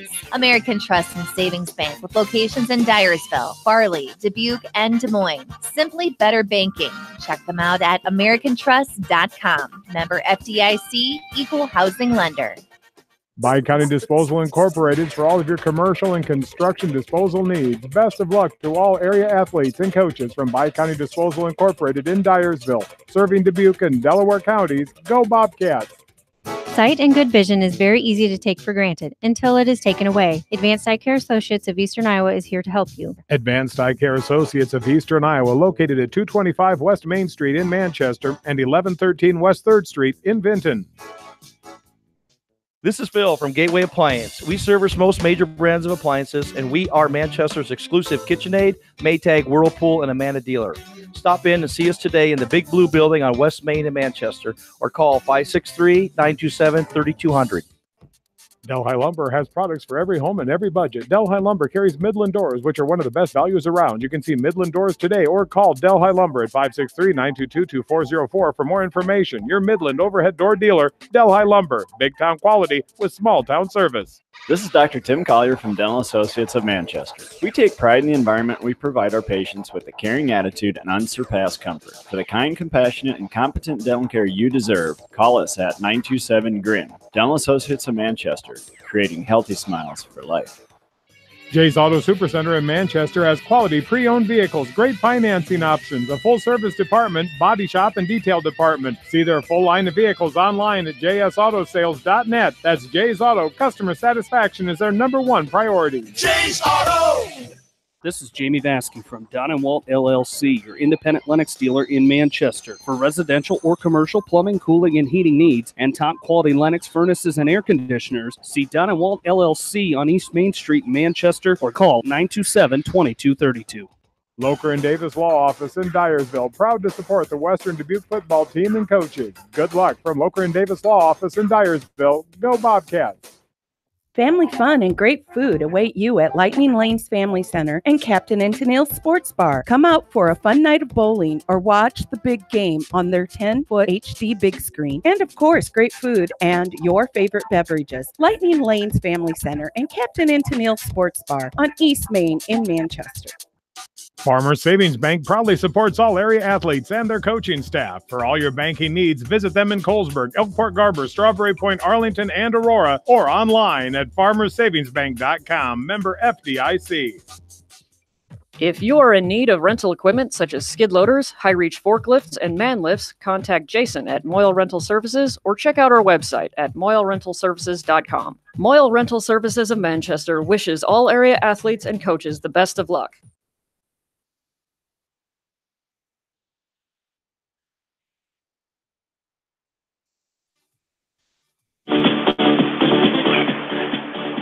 Along with its studio producer, Ashley Vick, back in the studios of KMCH Radio on East Main Street, downtown Manchester. John Swisher, Jamie Dasky, Aaron Plain, Bill Logan with you from the Unity Dome on the campus of the University of Northern Iowa here in Cedar Falls as Western Dubuque leads at halftime 20-17 over the defending Speed Class 3 champions, the Cedar Rapids Xavier Saints. Bobcats try to win their second title in program history as they won it November 17th of 2001. 17 years ago, and how sweet it'd be for the Bobcats to take a championship back home when not many people gave them credit or chance here this season or in this game. But they are fighting, they're believing that they can do it, and boy, they're playing well here early on in this one and through two quarters, up by 3. And it's just that confidence. They've been able to do a lot of good things against Xavier, some things that Xavier hasn't seen. You know, the adjustments we find at halftime both sides to try to find that wrinkle and find the advantages here in the tight game. Well, absolutely, and you know, I'm just kind of looking. I'm not trying to toot my own horn here, but I wrote down kind of some keys to the game here, and I'm looking at that and I'm comparing it to these. I'm not going to take Bill's stats away from him, but one of the things that I wrote down was you can't be one-dimensional, as they haven't needed to be the last few games that we've seen them play. Well, they've thrown. Western Dubuque has thrown over 100 yards of throwing the ball here tonight. The time of possession, if Xavier likes those long drives. Time of possession in that first half, Xavier had Western Dubuque 13 minutes, and Xavier with 11 minutes, Western Dubuque with 13. So winning in the time of possession right now for the Bobcats. And also I put slow down that two-headed monster of Schulte and Stovey. You're not going to stop them, as you know. The two of them combined have 104 yards, or 114 yards is what I have those two for. So you're not going to slow them down, but if you can stop the two of them, and I know Stovey, he averages about 109 a game. So if you can keep slowing those two down, I think that's going to be key. And Western Dubuque putting together the perfect formula here. Yes, indeed. As the Bobcats lead by 3, 20-17. Let's take a look at those in-depth stats as Bill Logan agreeing with the stat crew here, the fine stat crew here inside the Unity Dome, a good friend of yours, Bill. And you guys are right on as always, right on with those stats, Billy. Yeah, and it's been a very, very even game as the score would indicate, which that's exactly what Western Dubuque was going to have happen tonight. We talked about in the pregame, it got to be able to control the line of scrimmage. Well, offensively, they've been able to do it. And I think whatever team can maybe control the line of scrimmage on the defense and stop that other team can win this game in the second half. The stats here at halftime for Western Dubuque, they've carried the ball 21 times for 97 yards. Calvin Harris, 11 carries for 62 yards. Hush, 7 carries for 13 yards. George, 3 carries for 22 yards. Calvin Harris, 7 out of 11 passing for 137 yards. So 234 yards of total offense for the Bobcats. That's a nice output in the first half. For the Xavier Saints, they rushed the ball 20 times for 117 yards. They're led by Quinn Schulte, 6 carries, 62 yards. Brad Stovey, 13 carries for 52 yards. And Hartman, 1 carry for 3 yards on that fake punt that got him a first down in that first drive. 4 out of 5 passing for Quinn Schulte for 112 yards. So 229 yards of offense for Xavier, 234 for the Bobcats. 5 yards difference between the two teams, 3 points on the scoreboard. So whichever defensive coordinator can come up with some way to stop the other team's offense here in the second half can win this contest tonight. Aaron, we talked about Western Dubuque not backing down at all against this Xavier team and what they've seen sometimes throughout the year, but being just as physical, that's what's going to have to take the final 2 quarters or maybe more of this game. Xavier's going to have to stay with them physically. Absolutely. And, you talk how many times, this year it's probably been few and far between, but how many times have teams made Xavier play a full 4 quarters. And I'll tell you what, these Bobcats are coming out. You just talked about it. We talked about the physicality. We talked about the kick returns, and Western Dubuque punching them right back in the mouth when they come down, and they're trying to get an advantage. The Bobcats doing a nice job of standing tall, so they're going to have to do that. It's 24 more minutes of this, and it's exciting. And if you're a Bobcat fan, I would think that first half probably went about as well as could be in terms of just playing good Bobcat football. Indeed, 20-17, a 3-point lead, 4:20 to go in this halftime as they're presenting some awards here as the Saints and the Bobcats here in this Class 3A championship game. A timeout. We'll be back right after this from KMCH Sports. Viafield is your headquarters for all your seed, chemical, and fertilizer needs. They have professional service and quality products needed to bring the best crop to market. Viafield, providing growth opportunity for 18 locations across northern Iowa and southern Minnesota. For your residential and commercial plumbing, heating, and electrical needs, call Meyer Mechanical in Dyersville. Meyer Mechanical is proud to support the Western Dubuque Bobcats, athletes, coaches, and fans. The Eastern Iowa Shopping News and the Dyersville Commercial recognize the hard work and dedication of all area athletes. Check out the weekly sports section in the commercial for scores and information. The Eastern Iowa Shopping News and Dyersville Commercial, supporting your communities. For fan food, not fast food, visit your after-the-game headquarters, Manchester Dairy Queen. It's quick, it's easy, your family will love it. Manchester Dairy Queen.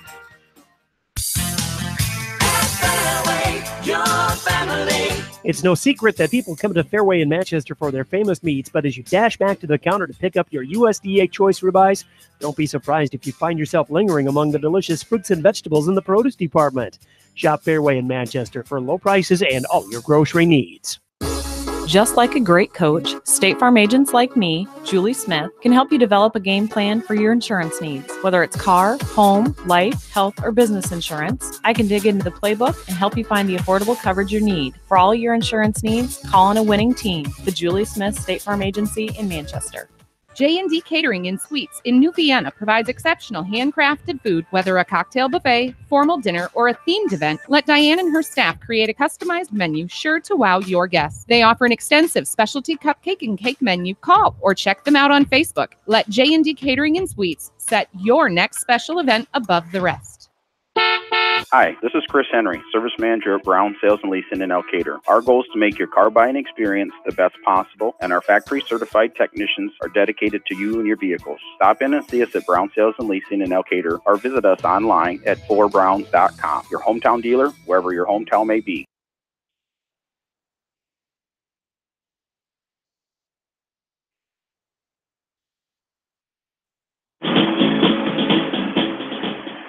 Back inside the Unidome, 20-17, Bobcats lead after 2 quarters are in the books.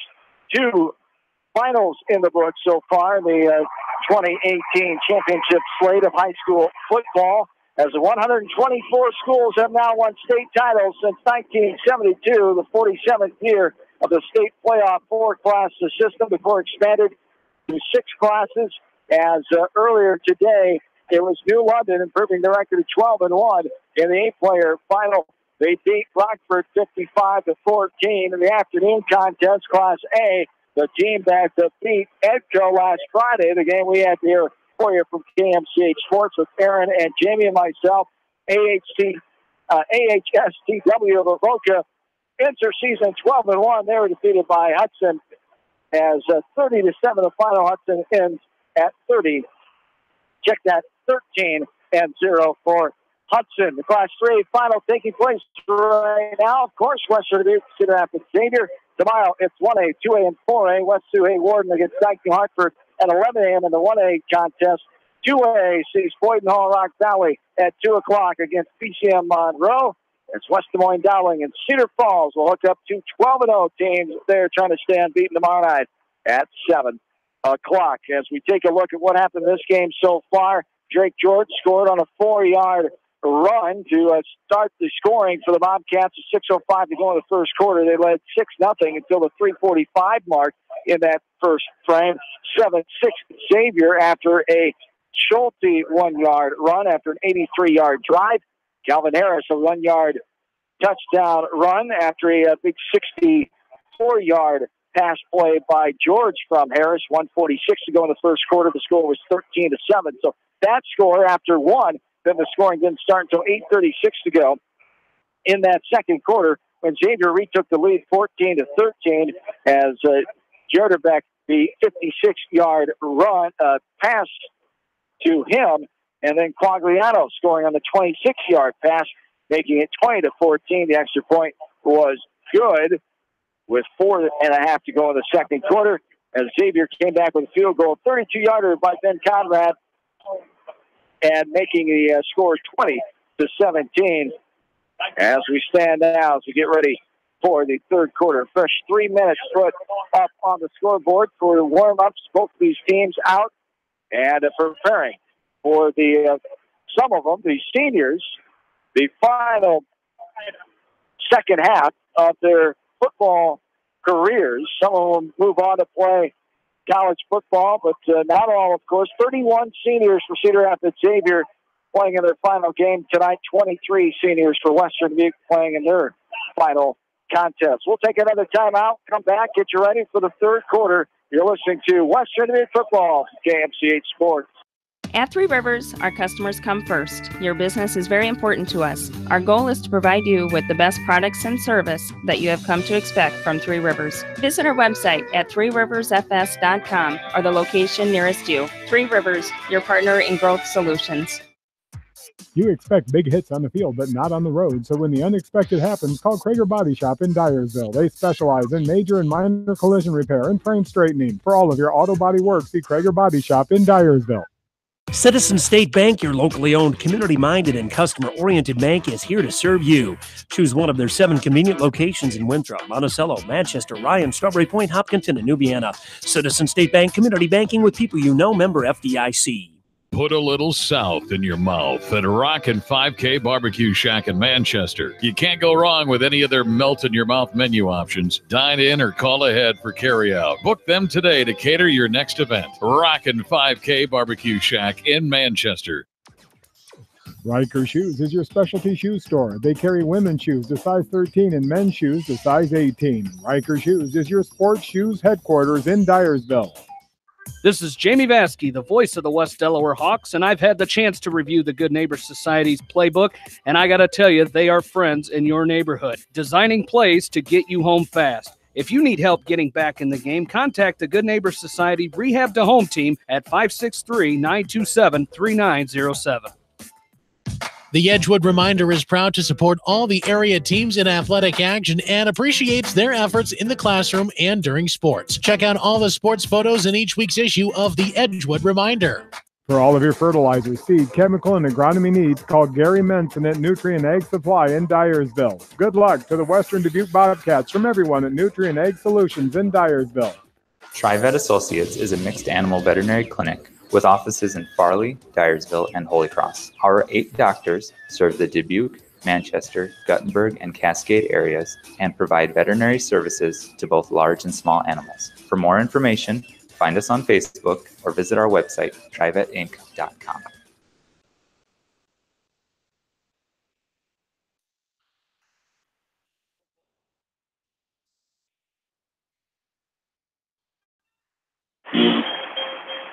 Back into the Unidome here in Cedar Falls. We're moments away from the third quarter getting underway. As Iowa Hawkeye men's basketball take on number 13 Oregon out in New York will be coming up. Gary Dolphin, Bobby Hansen from the Hawkeye Radio Network. That game just going to get underway in about 6 minutes. A delayed tip time of 8:40 tonight. So 9:40 out in New York, of course, as the Hawkeyes and Oregon will join that in progress after our coverage of Western Dubuque football here tonight. Bobcats lead at the halftime break, 20-17.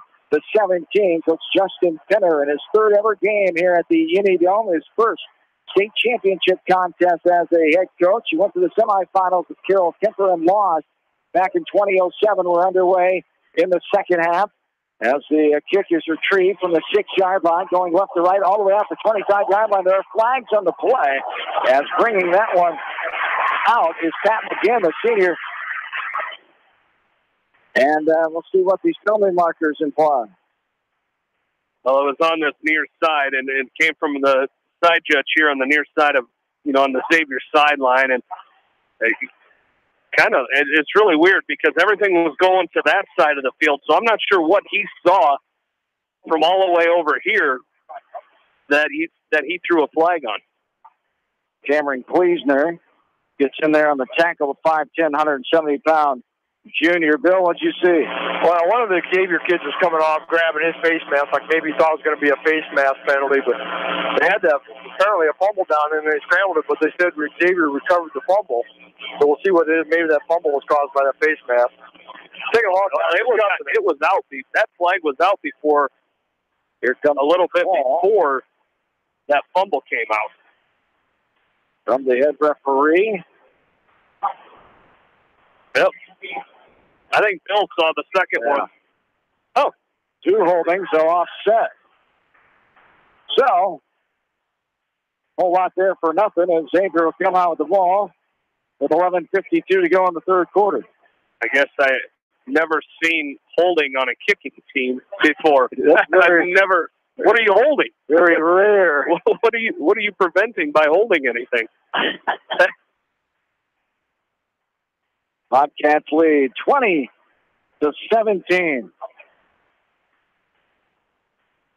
We had 2 passing touchdowns, 1 by each team, 3 running touchdowns, 2 for Western Dubuque, 1 for Xavier, and a field goal for the Saints. Oh, they're going to re-kick it. I was wondering why the teams were so spread apart. Because they I thought it was a long break for the 2 teams being so far apart from each other. Gabe Ulrich coming in.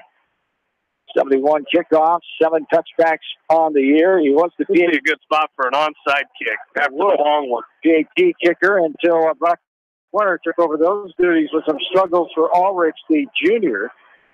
Put it away from the 40. Yep, I was wrong. One is going to go right into the end zone as getting over there and catching that ball was McGinn. But they'll take it at the 20. That's where the Saints will take shot here, going left to right. Bobcats with the 3-point advantage. So a lot of the same stuff here for Western Dubuque. Stay grounded, stay physical. But as we talked about, there's going to be alterations. There's going to be changes on each side. We'll see which teams' changes make more of an impact here. Yeah, and that's such a key component in high school football is the halftime adjustments. See which these 2 teams have come out with. Here's Schulte hesitating, out going off the left side, 25, 30. Gets over to 30 and bounds his way to the 35-yard line and has a gain of 15 on the play. We'll pick up the first down. 30, getting in on a tackle is Will Birds, the 5'10 junior. That will be the 9th first down of the game, the first here in the second half for Cedar Rapids Xavier. 10 first downs for the Bobcats in the first half, 8 for Xavier. As Schulte under center, 4 receivers, 2 each side on the left hash. Here is Schulte hesitating again. Almost the same play. He goes left to right this time over the 40.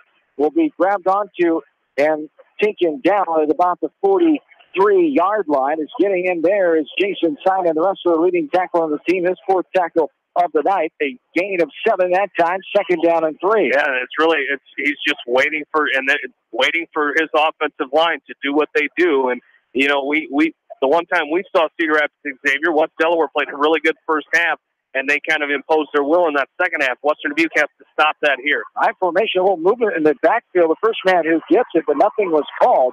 Stobie goes straight ahead, and the Bobcat interior front pushes him right back. A short gain of 3 on that play is getting in there and clogging up the middle is the big old 5'11", 220-pound senior Jaden Kelleher, the guard. And I misspoke. Thank you, Jamie. John Bell, the 6-foot senior fullback, who has 93 yards and 18 carries, 5.2 a carry, 2 touchdowns on the year.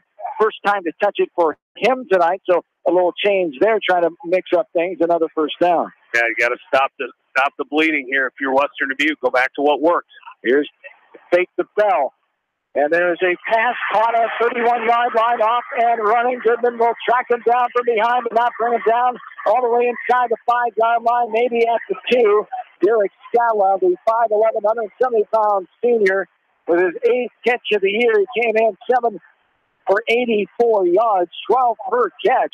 He's got 1 touchdown, 3 yards is his longest. Gets a big pass play there. 50-yard gain on that catch and run for Scala. And Xavier's sitting pretty right now with a first down and goal situation from the 5. On the right hash is Schulte. 4 receivers, 2 each side. Schulte hesitation again. We have whistles and we have a flag coming late here from the near side official. I don't know if his whistle fell out of his mouth or what, but he came in after that play was already gone. But going back to that last play, great disguise there by Cedar Rapids Xavier. They've been going to that short handoff with the first couple were Schulte taking the ball and you just kind of on that quarterback delay, and that next one he went to John Bell, and then a play action pass, and that's when they had the big pass play. So it's going to back them up 5 yards on that illegal procedure penalty. So Xavier, first down and goal from the 10-yard line here. Then 17 to go in the third quarter. Take the handoff to Bell. Second man through and getting in the backfield and taking down is the running back that time, as that is Patrick Chambers, a 5'10 senior. And that goes back to what Aaron said before halftime. He saw Stovey limp off the field at the end of that first half. There is a penalty marker down on that field, or down on the field. Looked like it was in that interior line, in the area of that interior lineman for both teams. So we'll see what the call is, but we'll see. Stovey being hurt, we'll see if we see him back here in this game. It's going to be holding against the offense here. So another penalty against Xavier is going to back them up. But again, without Stovey, that changes things a lot, and that's maybe why we're seeing Schulte kind of take the load here. As Parker Schmidt gets credit for the tackle that time. 4 penalties on the game for Xavier, right, Billy? 4 penalties. And 2 each half now. Great job by the Bobcats staying disciplined. They need to keep that up. That'll help out tremendously here. And 2 on this drive, so that's huge. This one looks like a 15-yard penalty or I guess they added it to the end of the run, but big first down and goal from the 24 for Xavier. First down and a cab ride to Evansdale here, going left to right, inside the 25, down inside the 20. And getting in there for the tackle is Jason Simon, the wrestler, with 9:45 and counting here in this quarter number 3. The gain there for Xavier gets them a little closer. The second down as the 7-yard gain there. Second down and goal from the 17-yard line here. Bobcats defense. And they pick up and take advantage of this couple miscues by Xavier here. And that's what Quinn Schulte does. Everybody was covered up down the field. Great job by that Western Dubuque secondary, but again, he turned a play like that where he had to scramble into 7 yards. So, again, second goal to 17. You gotta stay tough if you're this Western Dubuque defense. Gala goes in motion right to left. Rolling out is Schulte. He's going to be tracked down from behind by his shoestrings. That time, big old Parker Schmidt again, the 6'1", 230-pounder. Also, Justin Gleasner was there as well. Incomplete passes. Yeah, he threw it away. Just got it away. Thank you. So Schulte, good awareness to just get that ball away, almost taken down. Schmidt and Gleasner, he could feel them right on his heels. And he had Patrick Chambers open momentarily, and he didn't get the ball off in time as the safety from Western Dubuque came up and made a nice play covering up that wide-open Patrick Chambers, and then the pursuit got to him. Incomplete pass. Great job by those front 2. Like you mentioned, the 2 guys that got in there for the Bobcats in Schmidt and Gleasner. Great pressure there by Western Dubuque. They try to keep it up. Here's Bell. The fullback goes right to left. He is hung on to and dropped down back near the 20. Getting there first is Ben Gasalar as the 6', 205-pound senior. Also there was Will Birds. Great job again. Far side, that defense by the Bobcats. And they are forcing Xavier into a 4th and a goal for the 16 here as a gain of 33-yard field goal attempt coming up here. As Conrad, his longest was 48 earlier in the year. He had that 32-yarder earlier in this game. As from the left hash, he's able to drive it up and good through the upright. And this game is tied. Xavier ties it up on the 33-yard field goal by Ben Conrad with 8:29 to go here in this third quarter. Yeah, and that's for Western Dubuque. They had it first, Xavier had first and goal at the 5-yard line, and, they kind of, obviously shot themselves in the foot a couple times there with the 2 big penalties. But, again, if you got Xavier first and goal at the 24, we've seen them, for several years now. They can pick up 24 yards kind of with ridiculous ease, but that Bobcat defense standing tough after that big game down the sideline. As Xavier Conrad coming in 12 of 15, so now 14 of 16 in the field goal department. As Aaron, it's not many times when you can force Xavier into a field goal, let alone 2 times in 2 offensive possessions here, despite that one at the end of that first half. But great job. They use this as momentum as that Western Dubuque defense here. Absolutely, Swish. And, a field goal in a game like this against a team like Xavier is a win. And it's, it's kind of like you're forcing a punt. So good job by that defense of really tightening up and doing a good job of coming together and forcing that field goal. And essentially, now we're at a 0-0 ball game. The ball goes back to Bobcats, and offense has to keep moving the chain. 8 plays, 64 yards, and the 33-yard field goal culminates that drive. And a touchback is trying to bring it out of the end zone was George that time. And we're tied at 20 with 8:28 to go here in this quarter number 3. It's the Bobcats and the Xavier Saints. And only the 4th meeting all time between these schools. As the Saints' second title game in a row. They won their other title at Cedar Rapids Xavier in 2006. And Cedar Rapids, LaSalle, and Regis combining for 6 state titles since 1982 until the schools combined to Cedar Rapids Xavier in 98. Here we go with a 3-receiver set. Harrison a shotgun on the 16-yard line. Makes the pass, going to hand it off. First man through, Hush over the 20-yard line. And he'll pick up a gain of 3 before he's latched onto and dropped down by the Saints. Ethan Herkert, the 6'3 junior, gets another tackle. He's had several so far tonight. Now 2nd down and 7 now for the Bobcats with 3 receivers. Yeah, nice job there by Hush. Really, his first read, there was nothing there. Did a nice job bouncing off to the left to pick up 3.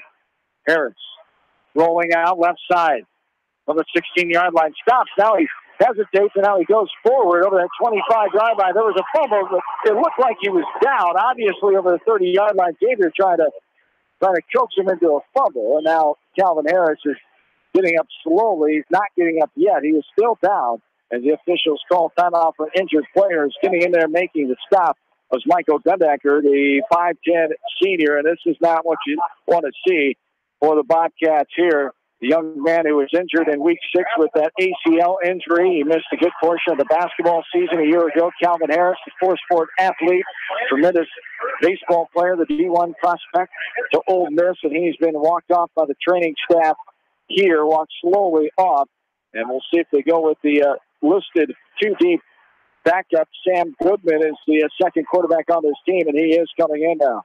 Yeah, and that's a huge hit, but seeing Calvin Harris walk off, an ankle injury for Calvin Harris. As good to see him walking off under his own power, but I think he wanted to go right back into that game. But now you got to get going here for this. Again, that next man in mentality that they've had to do at running back and in other positions this year. Got to be ready to go. Goodman hasn't passed much, 3 of 4 for 56 yards, and there is stoppage there back near the 25-yard line. As a loss of 3 there is the Hush got the carry, and big old number Kyle Kriesick came in, the 6'4", 230-pound senior, stepped up the middle. Yeah, and you could see right off that first handoff, there was collision between Goodman and Hush, and you're going to have that when you've got a brand new quarterback. He didn't run any reps with the first team this week, so it's a little transition here. 3 receivers set near side, throwing in is Goodman. It's caught at 29-yard line. Going up ahead is Hush. Gets over. He pinballs around a couple of defenders down inside the 40. Marked at about the 39-yard line. What a improvised play there as Hush able to get all the way to the 39-yard line. Getting the tackle is Bryson Bastion on the 11-yard gain. Yeah, and great job there by Goodman. When he was dropping back to pass, I didn't see the screen set up. And I thought, he had like an 8 or 9 yard step drop there. and knew what he was doing, but lofted it up. Jake Hush luckily came down with it without getting depleted on that play, getting kind of hung out to dry there. Down and 2, 3 receivers. Here's a handoff right off to the left side towards the middle of the pile goes Hush, and he is stopped there. There'll be no gain or a loss of 1. Loss of 1, Jamie. Thank you. As 4th down and 3 now. You needed something there. You hated to lose a yard. Coming into the tackle was Jacob Forsland, and of course the Bobcats to punt here.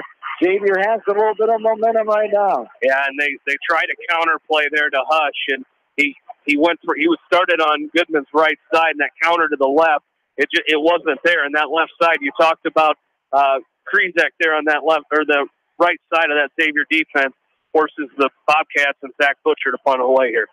Butcher had that his season longest 56, a high archer. This time take it 12 and take it back and thrown down inside the 10. That is Birds again. Will Birds with another tackle on the night. That one was huge as it pins Xavier all the way back to give them forward progress to the 9-yard line. And we have immediate timeout. But a great job by Butcher. We'll get the yardage of that punt that time after the 56-yarder earlier. We're tied at 20. 5:34 to go in the third quarter. This is Bobcat State Championship football from KMCH Sports. High-Tech Communications is your local service provider for telephone systems, fire detection, audio, video, security and surveillance systems, wiring, and more. High-Tech has decades of experience in the industry. Contact High-Tech at 563-927-4936, online at hightechcommunications.us. High-Tech Communications, changing your world with technology. West Bend's home and highway policy provides you with one policy, one bill, one deductible, and one agent, all with no hassle and a portion of your annual premium back in cash if you don't have a claim. To find out more, contact your local West Bend agent, Eric Smith, at Parrott Insurance in Manchester at 927-2791. Are you looking for great food and a unique atmosphere? Then make Okoboji Grill your next lunch or dinner destination, or enjoy 2-for-1 happy hour every Monday through Thursday from 4 until 6 p.m. That's Okoboji Grill, 1749 Golf Course Boulevard in Independence. Okoboji Grill, where good friends meet. Whether a door needs replaced or building a new home, let SNR Construction of Masonville take care of you. SNR Construction is the expert in home improvement projects, gutters, siding, garages, remodeling, new home construction, and more. Call Steve Petland today at 319-361-0638 for a free quote.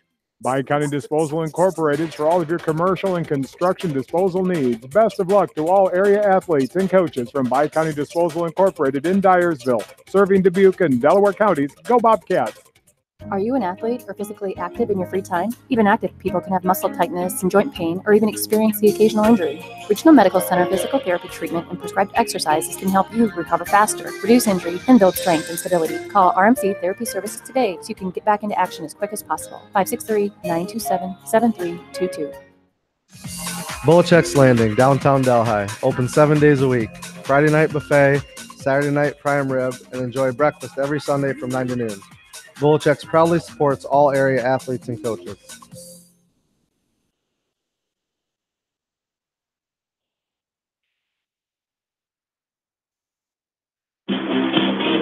John, Jamie, Aaron, and Bill back with you. Unity Home in Cedar Falls, Class 3A title game. Our first one here from KMCH Sports since November 19, 2005, when West Delaware lost to Harlan as Western Dubuque and Xavier knotted up at 20 here over midway through this third quarter. As a run over the middle by Schulte, he'll get a gain of 3, and coming up with the tackle that time is Jason Simon Ressler. There's a 51-yard punt there by Zach Butcher before the break as the injured player, gain of 4 they call it. Second down and 6 will be, but we have another injured player. Cal Harris went out of the game. He is sitting on the bench on the far side near that 35-yard line. There's some teammates over checking on him. Training staff was tending to him. Bill, who's this injured player now for Xavier? Nick Banowitz. Yeah, Nick Banowitz, the reserve receiver here, as Banowitz is a 5'11" junior, 5 receptions, 69 yards. He caught a pass earlier in the game. He came up slow, and it looks like he's holding a right wrist, the hand area. Left wrist area, as hopefully he's okay, but a slow walk off at the training and medical staff here at the Unidome. And so Xavier's own medical staff there tending to their player. It's a 2nd down and 6 with 5:20 to go here in this third frame. So the Bobcats get some of the momentum back here. Xavier scored the last 6 points. They've done it with 2 field goals in a row by Ben Conrad, 32-yarder with 2:35 to go in that first half, and a 33-yarder with 8:29 to go in this third quarter just a few minutes ago. Schulte in the shotgun on the 9-yard line. He's going to avoid a tackler and go up ahead on the left side, just being shy of the 20-yard line. They'll mark him down at the 19 as a 6-yard gain. Great penetration there by Dusty Willie, the junior.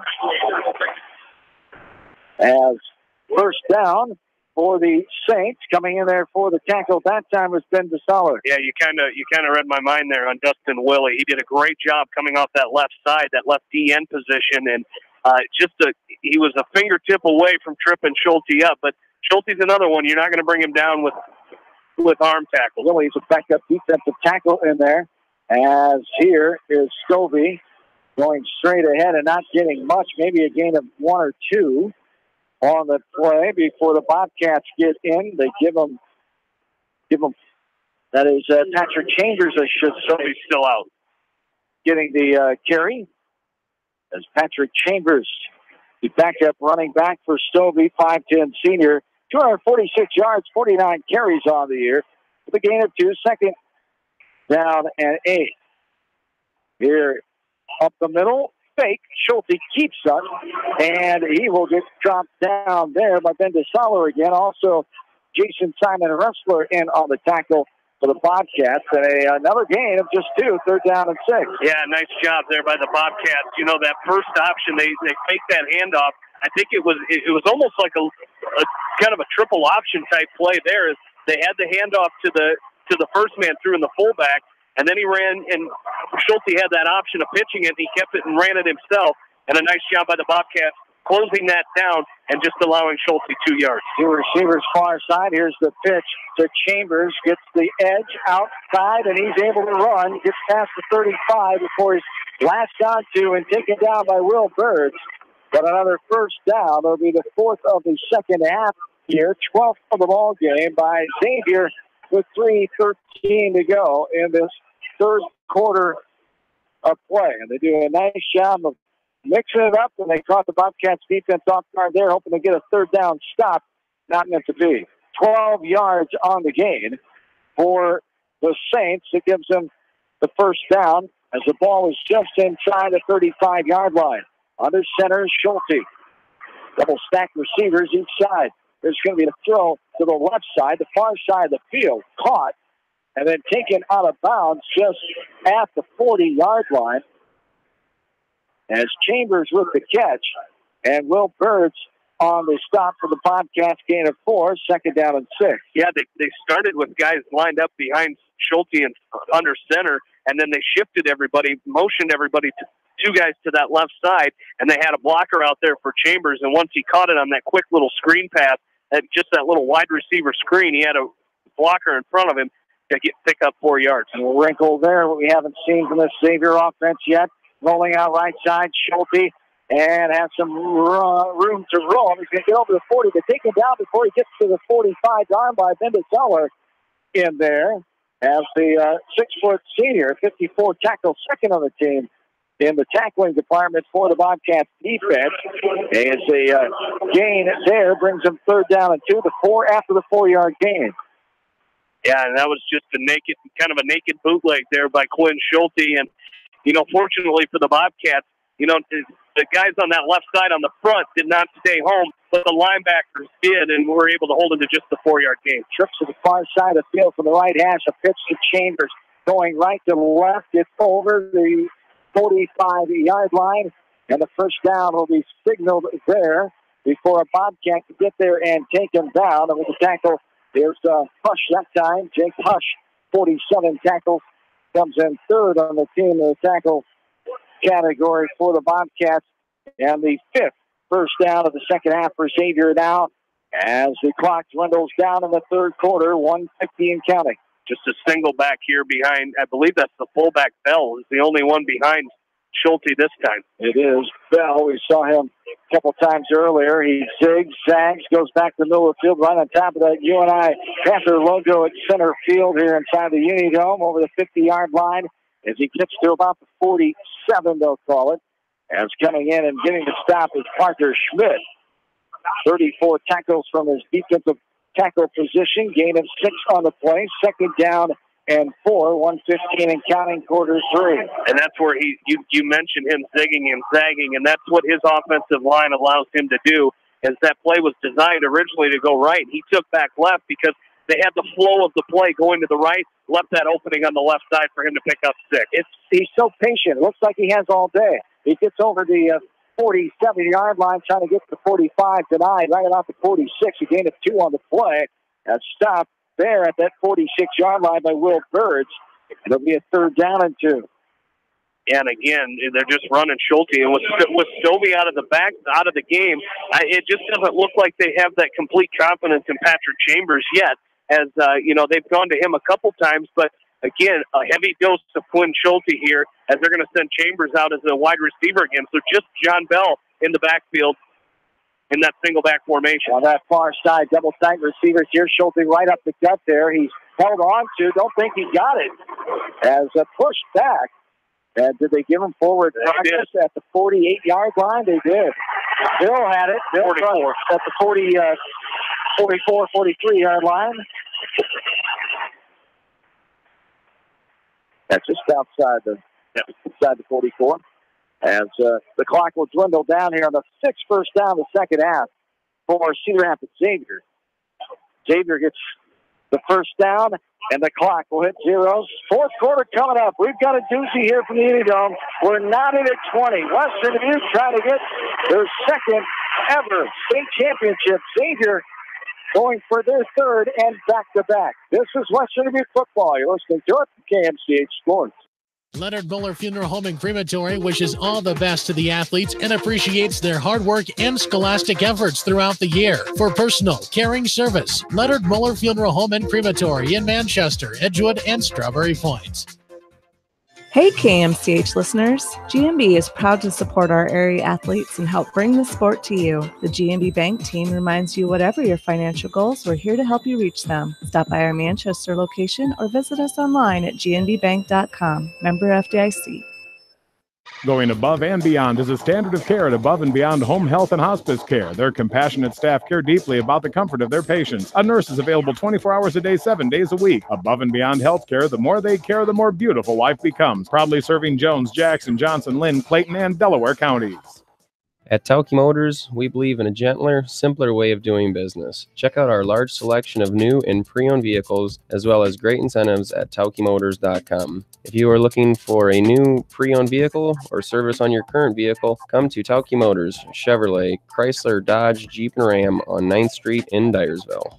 At Dubuque Community Credit Union, we know debt happens. A debt checkup from Dubuque ensures it's not costing you more than it should. With historic low interest rates, now is the time to bring your loans to Dubuque. Contact us at 563-927-6187 or visit dubuque.com. For your residential and commercial plumbing, heating, and electrical needs, call Meyer Mechanical in Dyersville. Meyer Mechanical is proud to support the Western Dubuque Bobcats, athletes, coaches, and fans. The Manchester Press is your community newspaper. Check out the sports section for game stats and photos of area players and game highlights. The Manchester Press, serving the area for over 130 years. Hurry down to Rio Blanco Mexican Restaurant in Manchester today. Enjoy the best margarita around on their patio facing the Whitewater Park. Rio Blanco features daily specials and a kids menu too. There's something for everyone at Rio Blanco Mexican Restaurant in Manchester.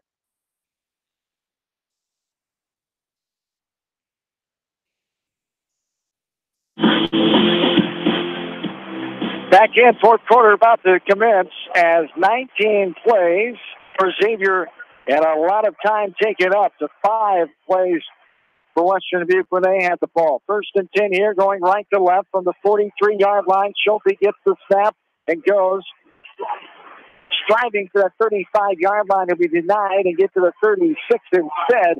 There he's met by Bender Fowler, taken down, and gets a decent gain on that one. A gain of 7 on the play. Brings up second down and 3. It's after 9 o'clock hour. John Swisher, Jamie Vasky, Aaron Plain, Bill Logan with you from the Unidome. This Class 3 title game. Western Dubuque and Xavier listening to it.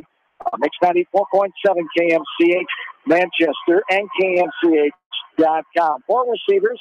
Schulte in a shotgun. Haven't seen a whole lot of that tonight. Takes it at the 40 and goes right to left towards the middle of the field. Still not stopped by whistles, and now they come in the forward progress. We'll give them the first down, a generous spot here by the near side official as they call it a first down just over the 33-yard line. Getting in there for the stop that time is Devin Ludwig. 41 tackles coming in for the 6'3" senior. Another first down here. 7 first downs. And now they've brought in a hammer as a fullback to stand beside Schulte, as they brought in Ethan Herkett, a 6'3", 230-pound junior, as they're just using him as kind of a bulldozer right now for Schulte to run beside, as he's going to stand beside Schulte. Wouldn't be surprised if they run right side behind him, as it's going to be a delay of game. Yeah, they took too long there. And most of the fields now, that both these teams have those play clocks, but just not knowing the time there and the delay of game called. Did they get the timeout called? They did.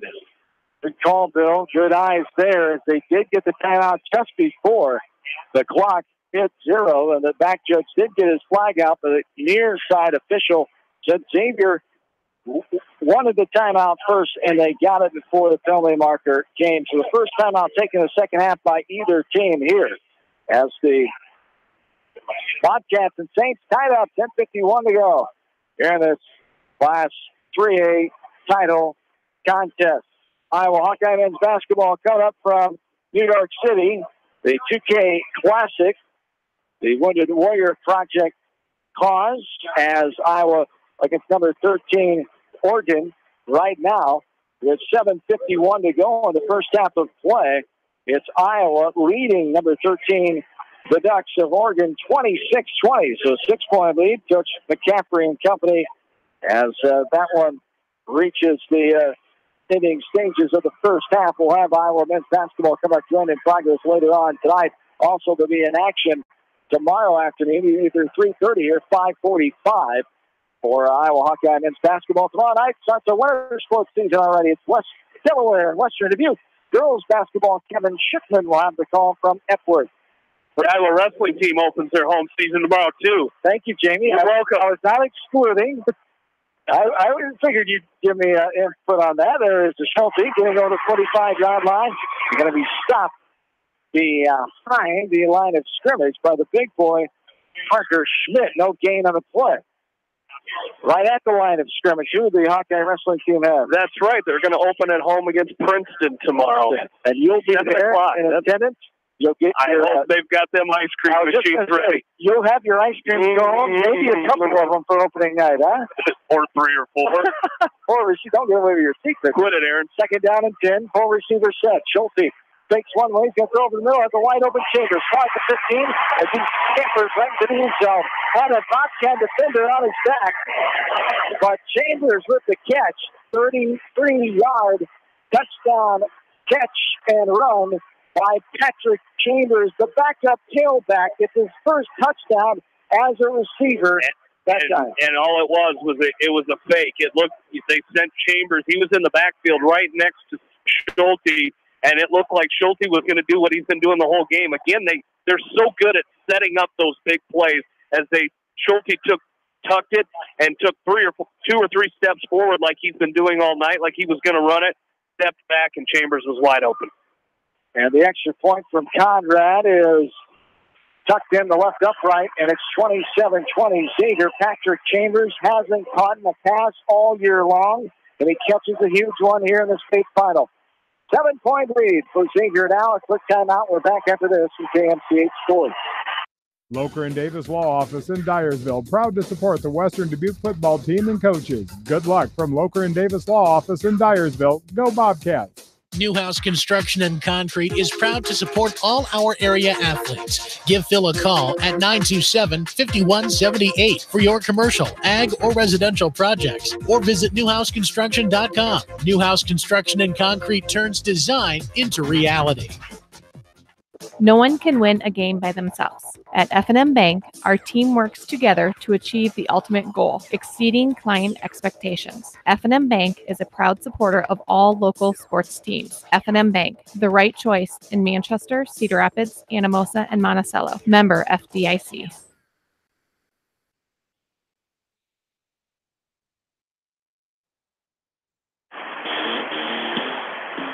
Welcome back into the Unidome as Xavier will kick off going right to left. 13 plays, 91 yards, as 7 minutes and 12 seconds the time of possession on that drive. Drake George gets it from inside the 5.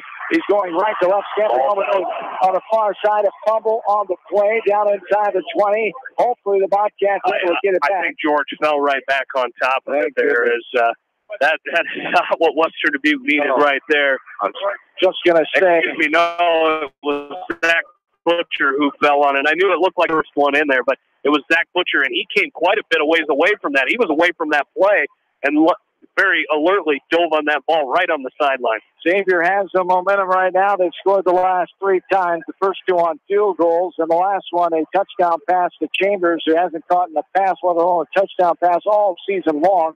33-yard pass, Schulte Chambers, 27-20 now. Xavier, Bobcats need some positives here, Jamie, and pretty quickly, 10 minutes to go in the game. Yeah, absolutely. As they get ready to, they got to get going back on offense. That's not going to help. That is not good. Hopefully, he stayed out of the end zone.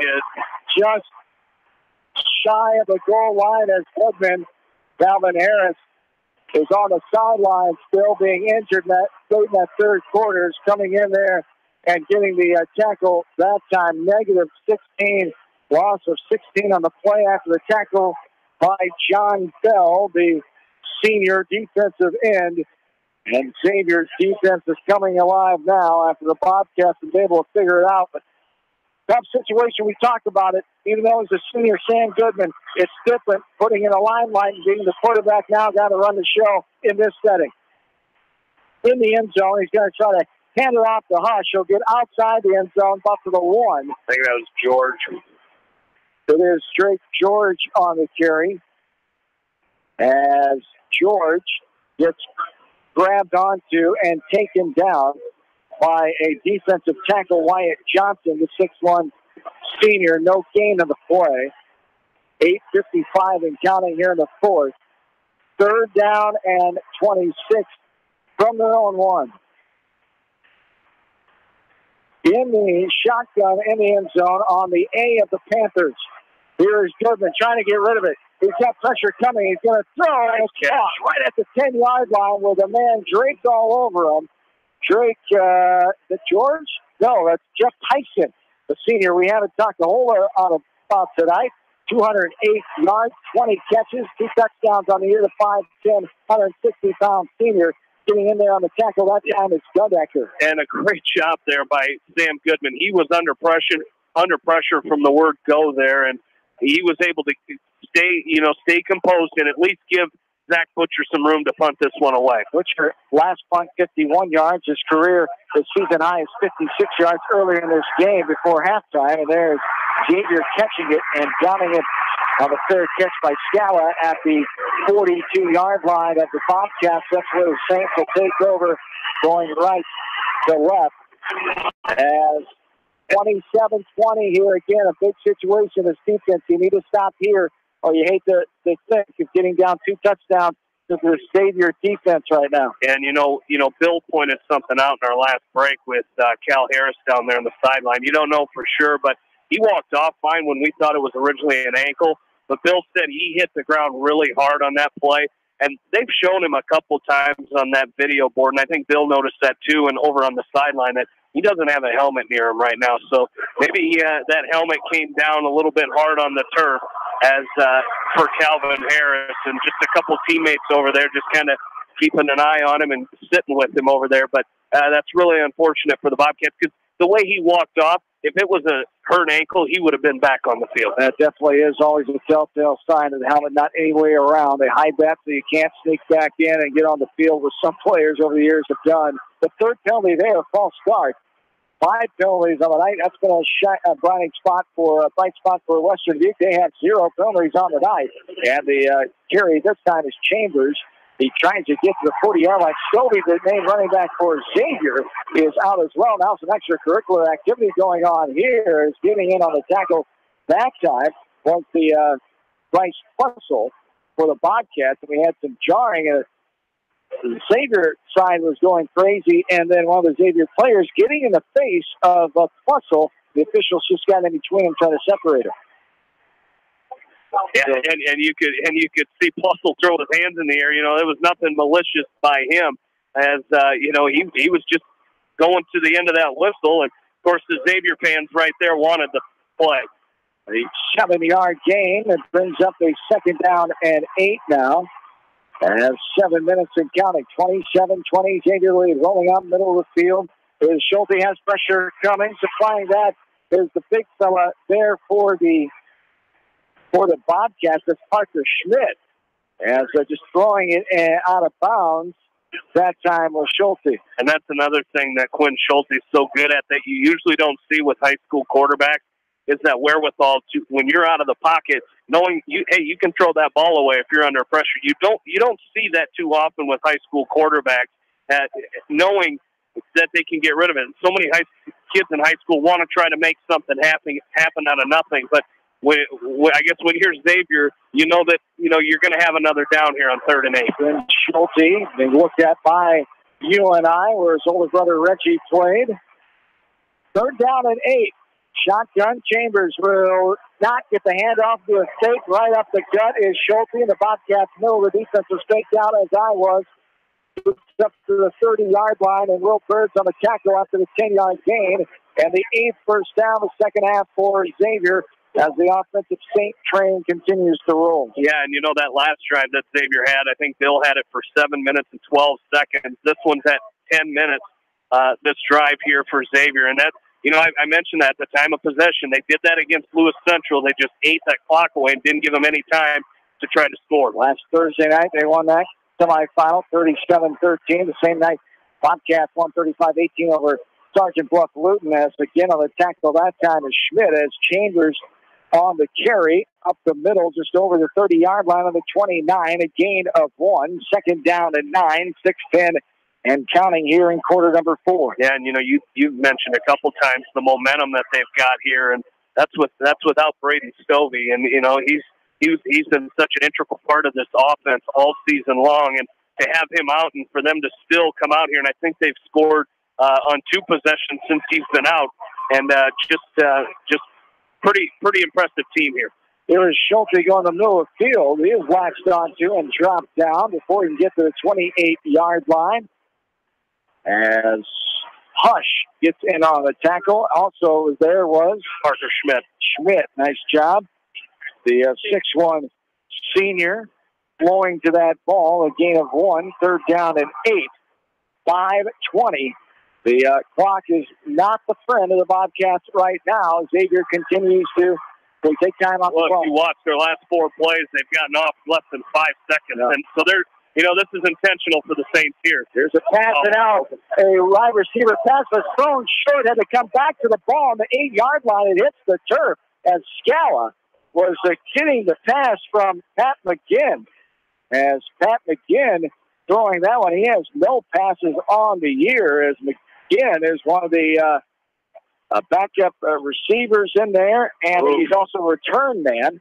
That was really close. Yeah, and Sam Goodman, I think, if that ball's thrown in the right area, that's we're going to see a 45-yard field goal. But if that ball's thrown in stride for Scala, that's a touchdown. Conrad on to attempt at the 45-yarder right in the middle of the field, as long as it's 48 on the air. This one might be short. It is short to the right, off the mark. And the Bobcats get a defensive stand on the 4th and 8. And the Bobcats will have the ball going left to right with 5:03 on the clock. But just when everything was rolling Xavier's way, the Bobcats find a defensive stop. And here we go. Yeah, and that's huge. You would think with the momentum that Xavier's had in the second half, you'd think that they're out of this game. They're only down 7 points. Bobcat Nation over there knows that. and they're ready to go with the final 5:03 left to go in this ball game. Immediate timeout of the field. We'll take it with them. Bobcats trail 27-20, 5:03 to go in the fourth quarter. This is Bobcat football for KMCH Sports. I need a Coke. Bill, you need a Coke? You need anything? I think he's gone. Oh, sorry. Let me get you turned on. What? I think it's Jerry. Calvin's already gone. I'm sorry. Oh, that's fine. Don't worry. Calvin's still sitting there. He's got a coach in front. He ain't going nowhere. Yep. They are going to have to come out. They can't be dropping. They can't do a Hold on a second. They're going Ashley, you got us off the air. Just like you take pride in your vehicle, we take pride in the service work we provide. This is John from Georgian Auto in Manchester. Whether it's routine maintenance or major repairs, we'll take care of your car and get it back on the road. Georgian Auto in Manchester, where complete automotive service and repair is our complete focus. For all your general contracting needs, turn to the professionals at Lucky Building Service in Manchester. For commercial, remodeling and building and new home construction, call the experts, Lucky Building Service in Manchester, 563-927-5677.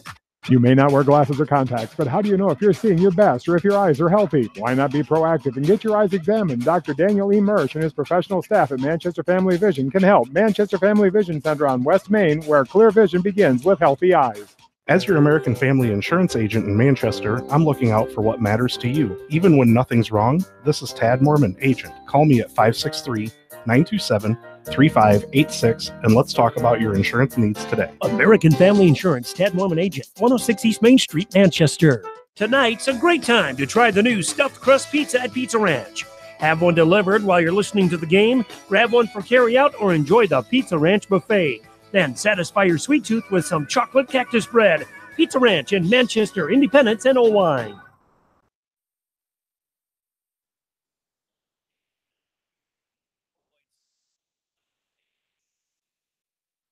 Back into Unidome. 5:01 to go. Here's a reverse to George off the left side, inside the 25-yard line. And now down to about the 29. And George able to sprint his way out to that edge and gets a big gain on the play of 9. And finally getting there and taking him down is Carson Hennings, but not before the 9-yard gain.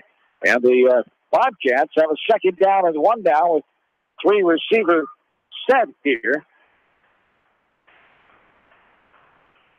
As Goodman still on the quarterback for the injured Cal Harris. As getting a handoff that time is Hush, denied at the 30-yard line. And it's 3rd down and 1, no gain on the play. Getting on the tackle is Tanner Wright, the senior, left corner. Yeah, 3rd down and 1. And, you know, the Bobcats here got to find something that's working here. It looks like you've got Hush in the backfield. They're trying to direct traffic as it gets loud here in the dome, and the Xavier fans now really waking up. 3 receivers. Shotgun right on the 25-yard line. Goodman will get it, go right to left. He is grabbed onto possible horse collar. The Bobcat coaching staff wants some kind of either horse collar or face mask. Nothing doing. It'll be a 1st down. Bill, correct me if I'm wrong. Is that the first down of the second half here for the Bobcats? Second one. They had one in the third quarter as well. I knew there hadn't been many, and second it is, and the tackle there by Wyatt Johnson. And I'm telling you what, 5, 6 coaches came out of that sideline there asking for a penalty. Nothing was called. There's 3 receivers set here. 1st down and 10 for Goodman and company. From his own 26-yard line, going left to right. Bobcats trail by 7. 3.5 to go in the state title game. Here's a try. George with the catch on the 48-yard line. He gets over the 50, wrestled out of bounds at the 48. And getting in there on the tackle is Pat McGinn. A big pass play there for the Bobcats to give them their 3rd first down. 21 yards. George from Goodman. Yeah, great job there by George. By Goodman threw a perfect pass to Drake George. That's 1 touchdown coming in for Goodman, 3 of 4 on the year. Hasn't played a whole lot of quarterback. He's shifting around and getting over the 50-yard line. They're going to be down to 49. As getting on the stop is number 49, Ethan Perkett, a loss of 1 of the play. And 2nd down and 11 it is. That's Sam Goodman. the backup quarterback thrown into this high-pressure situation, trying to help his team come back here down to Xavier. After being tied wide open he is. Skip Tyson holds it in at the 20, and he's pushed out of bounds at the 18-yard line by Quinn Schulte. Another long pass play for the Bobcats. It'll be another first down, 31 yards. That time, Goodman to Jeff Tyson. And the Bobcats offense has come alive here. First down and 10. Their fourth first down. 3 in a matter of a couple of minutes. He's going again. There's George. He'll still haul it in. Got his right hand up, trying to haul that ball in. To not corral it. No, the front quarter of the end zone as Bryson Bastion, the 5'9" senior, in on the coverage on that far side. Well, I'm not sure I'd call it coverage. As Trey George did a great job. It looked like they confused him. He kind of ran a little corner route there and was wide open, but unfortunately Goodman just missed him out of his reach. Second down and 10. 4 receiver set. Trips to the far side. Hushes to the right of Goodman. He's at his own 23-yard line. He's got major pressure. Screen pass almost picked off. Oh, boy. That could have been dangerous. 6 yards. The number 6, Bastion, the 5'9" senior, with the coverage that time. Not sure where the yardage came from. Hoping for a completion of 6 yards, maybe. Third down and 10. 3:24 to go here in this fourth quarter. Yeah, and this is the big, you need a score here, so you don't need to get it all in one play here if you're the Bobcats. Just find something that's worked. The screenplays have worked. That one did not, and Coach Penner wants a timeout. Timeout coming from the good idea. Sideline. You bet it is. That's the first timeout of the week for the Bobcats. They'll have 2 remaining here with 2:24 to go in this game. We will take it. We will keep it right here as we talk about the offense. Tremendous job, fellas, by Western Dubuque opening up. They're seeing some passing offense here and some great vision downfield by Mr. Goodman.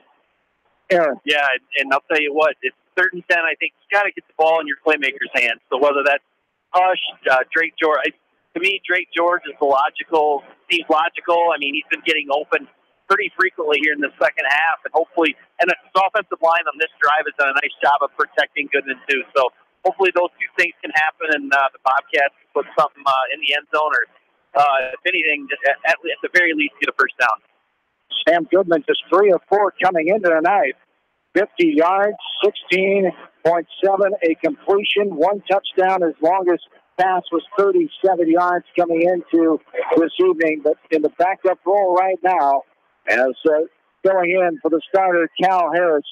And what an effort here for the Bobcats. Down 7, 2:24 to go. 3rd down and 10 situation here. And another thing, Bill Logan, for this Western Dubuque team, they have not hurt themselves tonight. No penalties that we have, I don't believe at all. Great discipline by Coach Penner's company. Yeah, they are, and they're going to have to come up with it.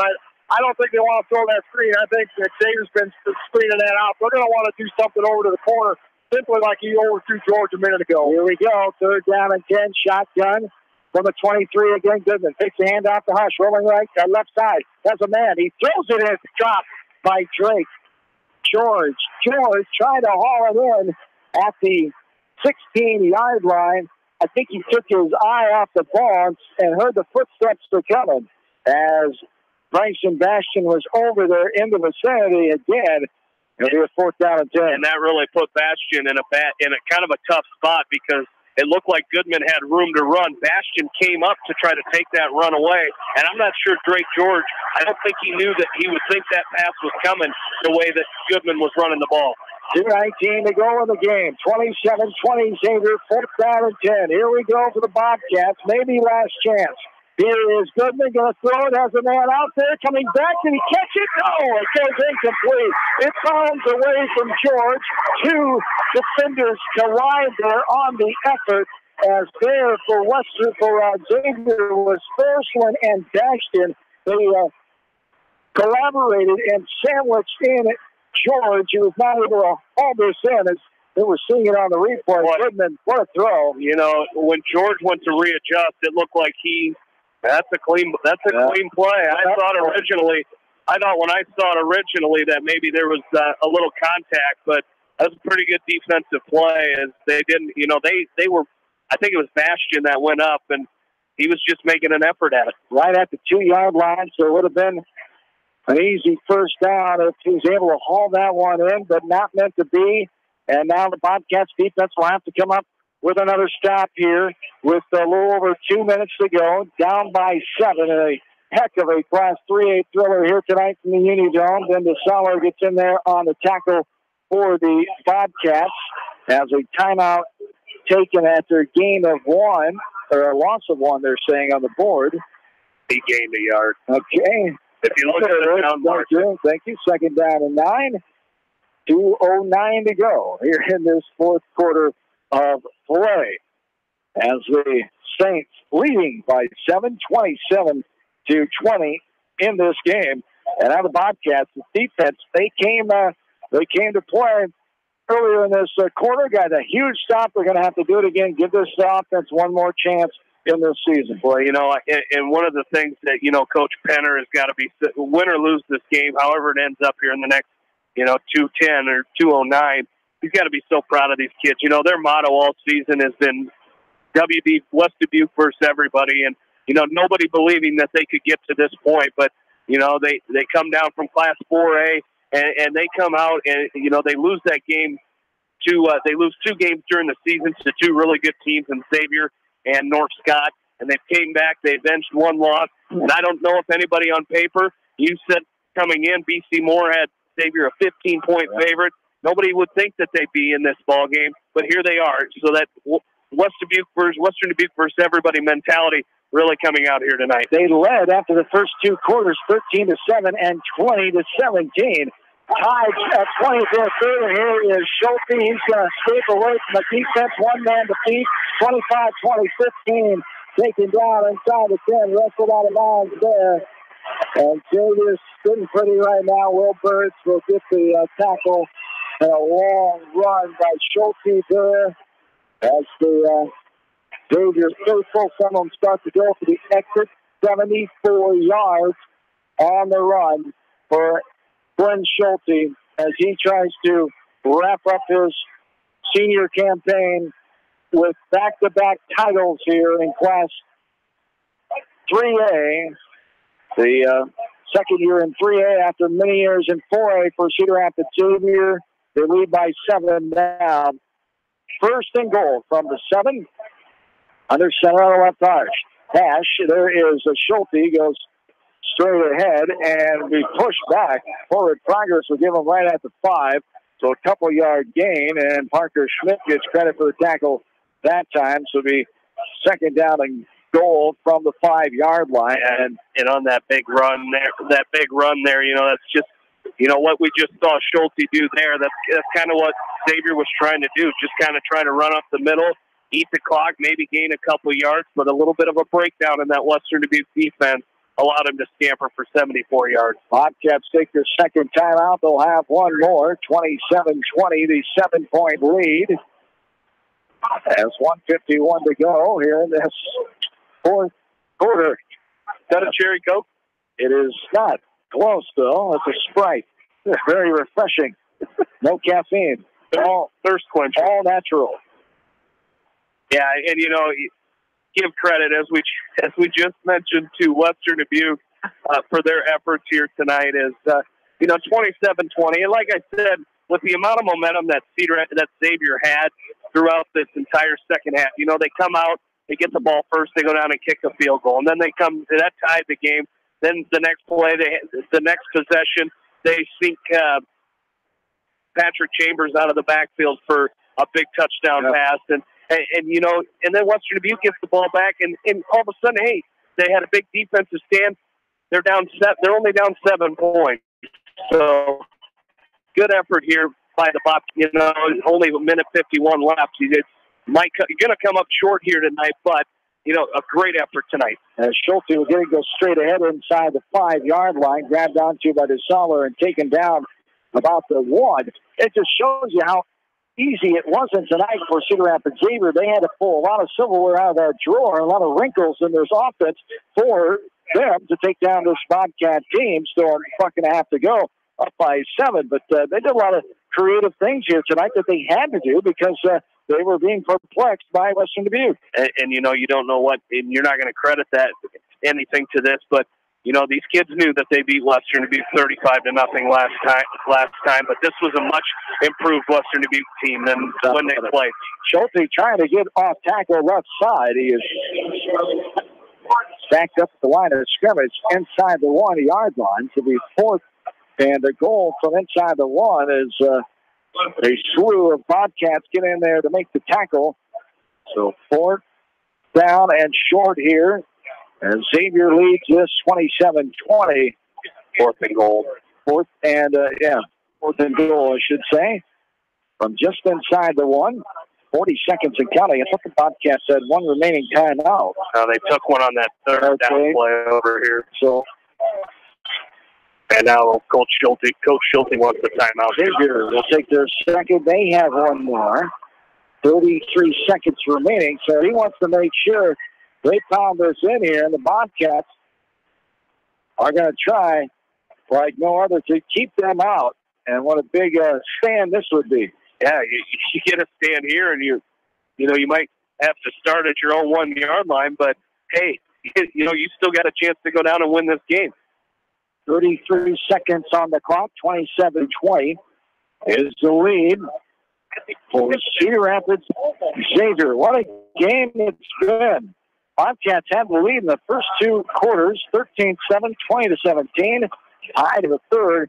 Xavier has scored the last 3 times in this game, 2 field goals and a 33-yard pass play, as the Bobcats offense has been stalled by this ramped-up Xavier defense. And we can't forget to mention about the loss of Calvin Harris, the fine junior quarterback who's done a great job this season taking over for Quinn Baumhover, one of the most decorated quarterbacks in program history for Western Dubuque, behind Bill Bailey, a Hall of Famer that guided that 0-1 team to the state championship with his teammate Mike Elgin, the former Iowa Hawkeye, who's assistant coach on the sideline for Coach Penno now. Here is Schulte. He's going to dive right ahead. The quarterback sneak, good for the 1-yard touchdown, and Xavier has the 33-20 lead. Yeah, and you mentioned, I was just going to say that, without Calvin Harris, that was a big blow to the Bobcats. But what a great job by Sam Goodman stepping in, not taking any first-team reps this week. He shouldn't have, there would be no reason for him to. You got a great junior quarterback in Calvin Harris, and, it's unfortunate, but he did a great job stepping in here tonight. The extra point is good again by Mr. Consistent, Ben Conrad. 68 of 68 now. He's the top kickers in Xavier program history, scoring the most points, and the 34-20 lead now in favor of Cedar Rapids Xavier. The Bobcats, with just 30 seconds remaining, playing for pride here. These seniors are final ever last couple of snaps, last kickoff return for the 21 seniors.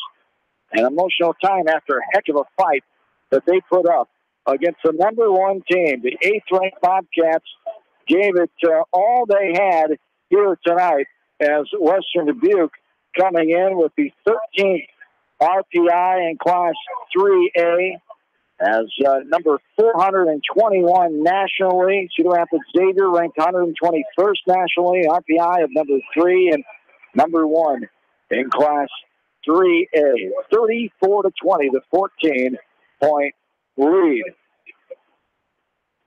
And BC Moore looking accurate as ever as they pick 15-point advantage for Xavier after Xavier won that first meeting, 35-0. So the numbers stacked up that it was going to be much closer this time as well. And Western Dubuque came out and proved it. But Jake Dwayne's getting some good text messages there. I've never seen a coach do that before. Yeah, I mean, he never had the camera to check. But, he was checking the old phone there on the sideline with 30 seconds to go. Here's a ground ball kick. It'll be retrieved by an up man. Hush takes it at the 26-yard line. He'll go right to left to the left hash and get to the 33-yard line where he's trampled down by a host of Saints. That time, Bobcats will come out offensively one final time in the season. A tremendous run it's been as they will finish up here at 10-3, and the Saints will go to 13-0. They'll win their 26th game in a row. As a starting quarterback, Quinn Schulte will never lose a game as they'll move to 26-0, an outstanding career for Schulte and the Cedar Rapids Xavier Saints. That's the last of them, right? It is third and final, yes. And you're not the only one thinking that, as their competition all breathing a sigh of relief. Is what a program this is for Cedar Rapids Xavier. There's a pass that's incomplete, intended by George from Goodman on top of the UNI logo at center field. Second down and 10. That's good news from New York. The Hawkeyes leading 39-28 over the Ducks of Oregon. Will join that in progress. Gary Dolphin, Bobby Hansen courtside at Madison Square Garden as 34-20, the 14-point lead for Xavier. 21 seconds to go. Here is a throw to the left side, caught the 38-yard line, going up the field, going left to right. George, 50, 45, 40, 35, 30. He tries to avoid another tackle. He does. A couple more. Finally, walked out of bounds by Schulte inside the 20-yard line. But a scamper there, but Drake George not calling it quits yet with 8 seconds to go. And George, one of the most decorated receivers all time. He has lofty numbers in the history books now of receiving-wise for Western Dubuque football. On the seasons he's had, 49 yards on the catch and run by George. First and 10, the fifth first down, the second half for the Bobcats. Goodman will look to throw. Now pulls it down and runs. Rolls out left side. Going to just toss it to the far side as it rolls out of bounds. 2 seconds on the clock. 34-20 Xavier the lead here in this Class 3 title game. Xavier will become the 125th high school team in the history of Iowa high school football to win a state title since 1972. When the clock goes zeros here. As on the right hash, final play of this 2018 season for Class 3A football as Goodman takes it.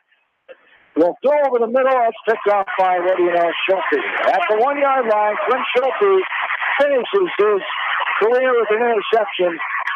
And the Xavier Saints have won back-to-back 34-20, the final here in this one. We will take a timeout. Our postgame starts next. The Bobcats, a valiant effort, but fall tonight. The number one Xavier, 34-20. This is Bobcat playoff football, KMCH Sports. Contact me, Chad Frazier, at BC Land Services in Earlville for all your maintenance projects such as tree removal and trimming, small dirt work projects, lawn seeding, and more. BC Land Services is fully insured and licensed. Contact me at 563-590-8074 or on Facebook. And best of luck to all area athletes and coaches. Riker Shoes is your specialty shoes store. They carry women's shoes a size 13 and men's shoes a size 18. Riker Shoes is your sports shoes headquarters in Dyersville. This is Sarah from It's So Me Boutique in downtown Dyersville, inviting you to stop in, look around, and let us assist you in finding the perfect outfit for any occasion. We offer fashion-forward trends for women, including plus sizes, baby clothes, shoes, and fun accessories to complete any look. It's So Me Boutique in the heart of downtown Dyersville. And check out our Facebook page. Edgewood Feed Mill Construction is a general contractor and will assist you with the construction of your livestock facility start to finish. For more information on Edgewood Feed Mill Construction, contact Steve Harris at 563-920-7835. Hello, this is Fred Smock from Dunlap Motors in Independence. We are proud to support local school programs. So if you are looking for a new Chevy, Buick, or certified used car or truck, or just want to stop and say hi, stop in. That's Dunlap Motors in downtown Independence. Clayton Drug supports all the area athletes and coaches on a successful season. Stop in and visit with one of their pharmacists today and be sure to check out their large selection of home decor and gift items. Clayton Drug in Strawberry Point, a local pharmacy you can trust. For the best selection of Chevy, Buick, and GMCs in the area, see Bob Stephen Motors in Manchester. We offer straightforward pricing and carry a low overhead, so we can pass those savings on to you. We also take care of you after the sale and offer a state-of-the-art service department with ASE trained technicians. For a full list of our inventory, visit us on the web at bobstephenmotors.com. For all of your fertilizer, seed, chemical, and agronomy needs, call Gary Menson at Nutrient Ag Supply in Dyersville. Good luck to the Western Dubuque Bobcats from everyone at Nutrient Ag Solutions in Dyersville. When it comes to financial planning, most financial companies focus on your income. At Northwestern Mutual, we focus on your outcome. It takes the right financial partner who cares as much about your future as you do, building a financial plan to meet your life's priorities and helping you achieve the financial security you're after. Focus on your financial outcome with Northwestern Mutual. Contact me, Mitch Payton, or Matt Schulte today. You and Northwestern Mutual, stronger together. American Trust and Savings Bank wishes all area athletes and coaching staff continued success. American Trust and Savings Bank with locations in Dyersville, Farley, Dubuque, and Des Moines. Simply better banking. Check them out at americantrust.com. Member FDIC, equal housing lender.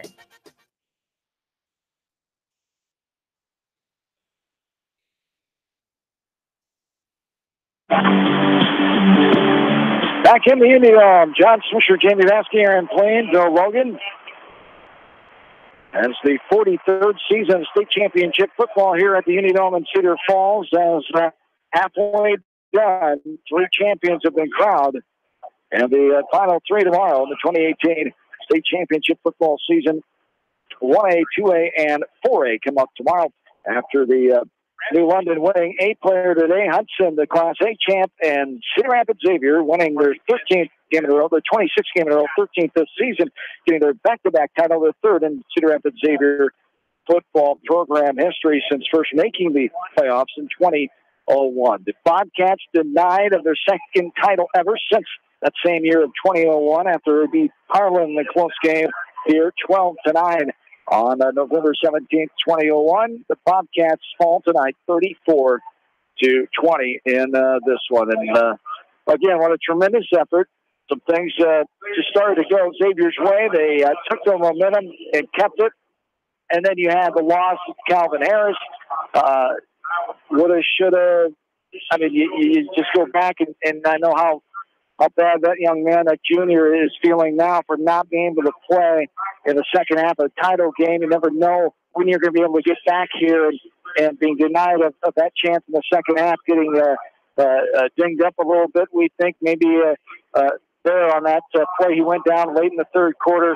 You hate to see that, but Cedar Rapids Xavier able to do a lot of things right in that second half. They shut out the Bobcats defensively after the Bobcats did a great job on offense a good portion of the first half. Yeah, and, you know, Coach Penner, I mentioned it when we started here. You know, he said they're just, you know, playing, thankful for the opportunity to be playing high school football. And I tell you what, his team came out and, you know, one of the mottos at Western Dubuque, I know for wrestling, is heart, intensity, and class, and they absolutely did all 3 of those things, and that's how they played the game here tonight. And I tell you what, a great effort by those kids. You lose a junior leader in Calvin Harris, and you come back and you throw Sam Goodman in there, and not really throw him in. He's done a great job all season for Western Dubuque. I mean, heck, Sam Goodman has 5 interceptions defensively on the year, and only coming in, he's only thrown 4 passes. So, but he did a great job. He led him down the field a couple times, unable to come up with points. But as Bill mentioned, unfortunately, the big storyline of this game was Western Dubuque getting shut out in the second half. That's right. Not able to get that offense going as Xavier ramped up their defense and able to hold the Bobcats at 20 since Western Dubuque had that lead 20-13. So number 1, Xavier gets the win 34-20. As Bill, we start to break this one down with a look at the numbers here, and Cedar Rapids Xavier getting the 14-point win here tonight. Yeah, and they did what we talked about at halftime. Their defense came out and shut the Bobcats down, and did just enough offensively to take control of this game here for Xavier. Very, very quietly, a 500-yard night tonight. They rushed the ball 49 times for 301 yards. Schulte with 221 yards on 27 carries. Stovey with 52 yards on 13 carries all in the first half. So Quinn Schulte just did it with his arms and his legs. passing, 7 out of 11 for 199.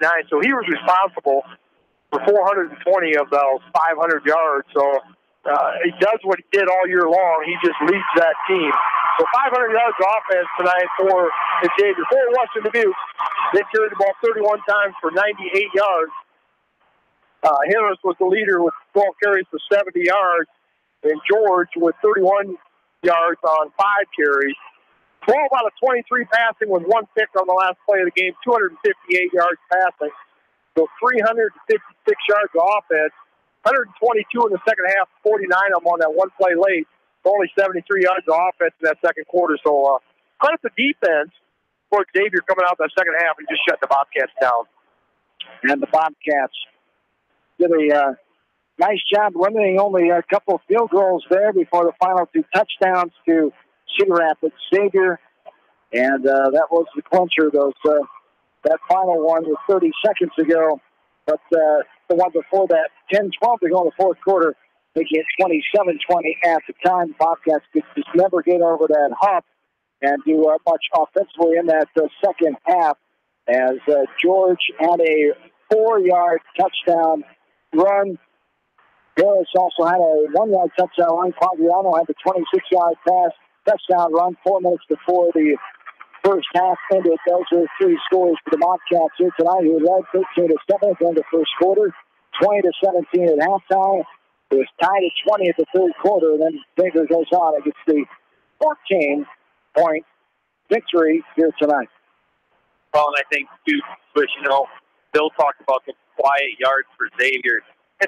They were quiet yards, but, man, I'll tell you what, I think all 4 of us were looking at each other periodically throughout the second half, just talking about the way Xavier was able to grind out yardage, move the chain, keep the ball, time of possession, and eventually it wears the defense down. I think it just kind of wore the Bobcats down a little bit, but to their credit, they kept fighting, and just a heck of a performance by the Bobcats tonight. But I think the difference tonight in tonight's ballgame was the second half, the Xavier offense in the second half, kind of moving the ball and keeping the chains moving.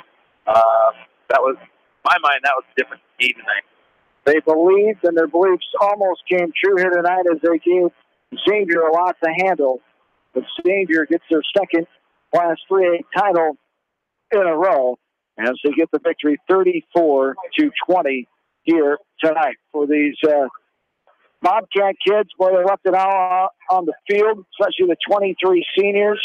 A lot of kids, high school kids, would take this, Jamie Vasky, of playing your final game ever as a high school senior on this field in a setting, an atmosphere, in a game like this. And they have nothing to be ashamed of.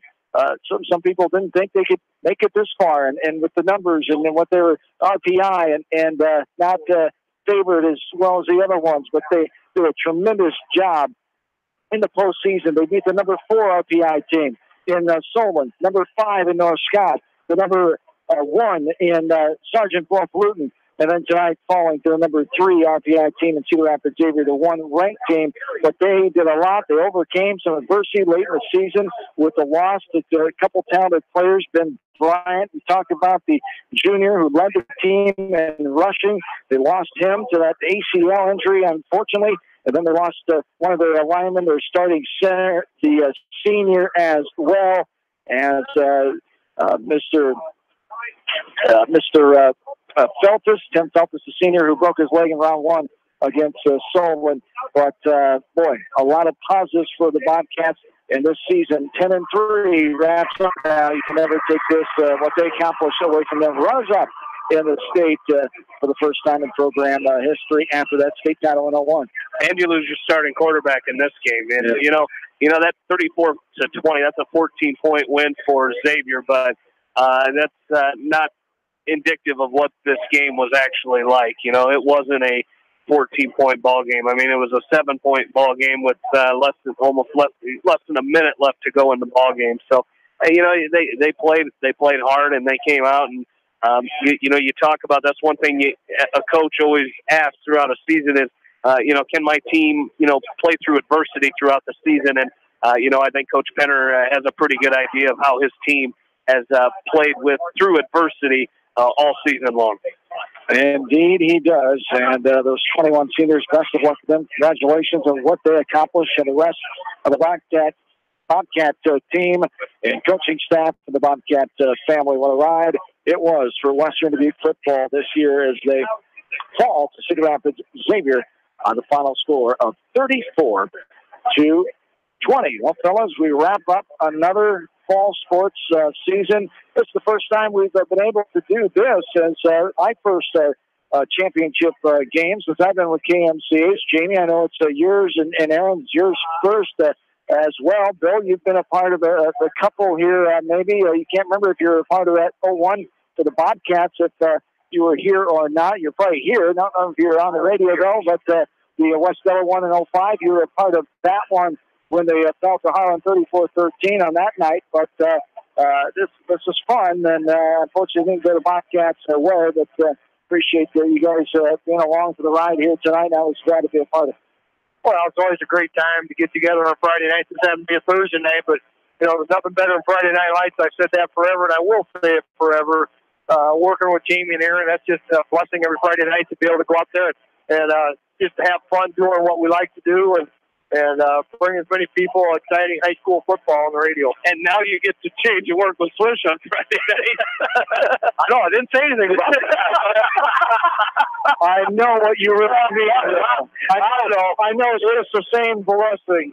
It is. But see, when we hit those speed bumps going to Clear Creek Command High School at 40. Oh, yeah. Well, you give me whiplash. Yeah. I love those. You don't stay awake. I fall asleep. Yeah. Was that it, Aaron? Thanks for your time all season long. Again, what was this, your 11th season? Yeah. Yep. Thank you for all your commitment and your hard work here on, especially Friday night during the season. It's a blast. Would want to work with any three guys other than you guys, so it's been fun and looking forward to next fall already. And buddy boy, we've got our picks to do here. I was going to pull a Lee Corso and say, not so fast, my friend. You didn't have to. We do have predictions to make. Bill says, for the sake of him and myself, that these next 2 weeks count for 2 games apiece, so we can get back into it. I don't think we'll do that, but Aaron, it's going to be very crucial that you've got to play along in this game. If you want to win this thing, you got to jump on mine and Bill's bandwagon, because you're not going to beat him by yourself. What is the tally? How many wins do I have? You have 4. Aaron has 3. Bill and I probably can't win with 1 apiece. But Aaron, if you want to win this thing, you got to get in with Bill and I. You can't just go rogue on us. We'll take care of Swish. You decide what you want to do after that. Unfortunately, you have to go first because you won the most recent. Nobody won last week, as everybody picked the Hawkeyes against Northwestern, because why wouldn't you? As they're playing at home against the Wildcats. They lost that game, and nobody got the win because we all picked Iowa. So, not tomorrow. I'm used to saying tomorrow. Saturday. What time is that, Swish? 2:30 kickoff, 12:30 the free game for the Hawkeye Radio Network right here from. You have to ride there. You have to ride there too, don't you? We do. It's about 3 hours and 45 minutes, I think. Oh my goodness! Maybe it's 2 hours and 45. No, it's not 2 hours. It's 5 from. I'm sorry, you're right. It's 3 hours and 15 minutes bus ride. Yeah. So we've got to do that, but we get to fly on the way back. So that's comforting to know that we don't have to drive the way back, especially if we get beat by those lovely Santa Claus Smith and the Illini. Hey, Bill, he wants to talk about a plane ride home. Do you remember our ride home from Illinois?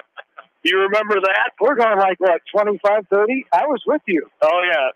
You got dropped off in Cedar Rapids. The fun was when we got stopped by a train. And I passed a deer running down my lane of traffic on, I think that was... I don't know whether it was Donner or Blitzen, but it was not Rudolph. It was 180th Avenue. I do know that. And that deer was running down our lane, so I passed him.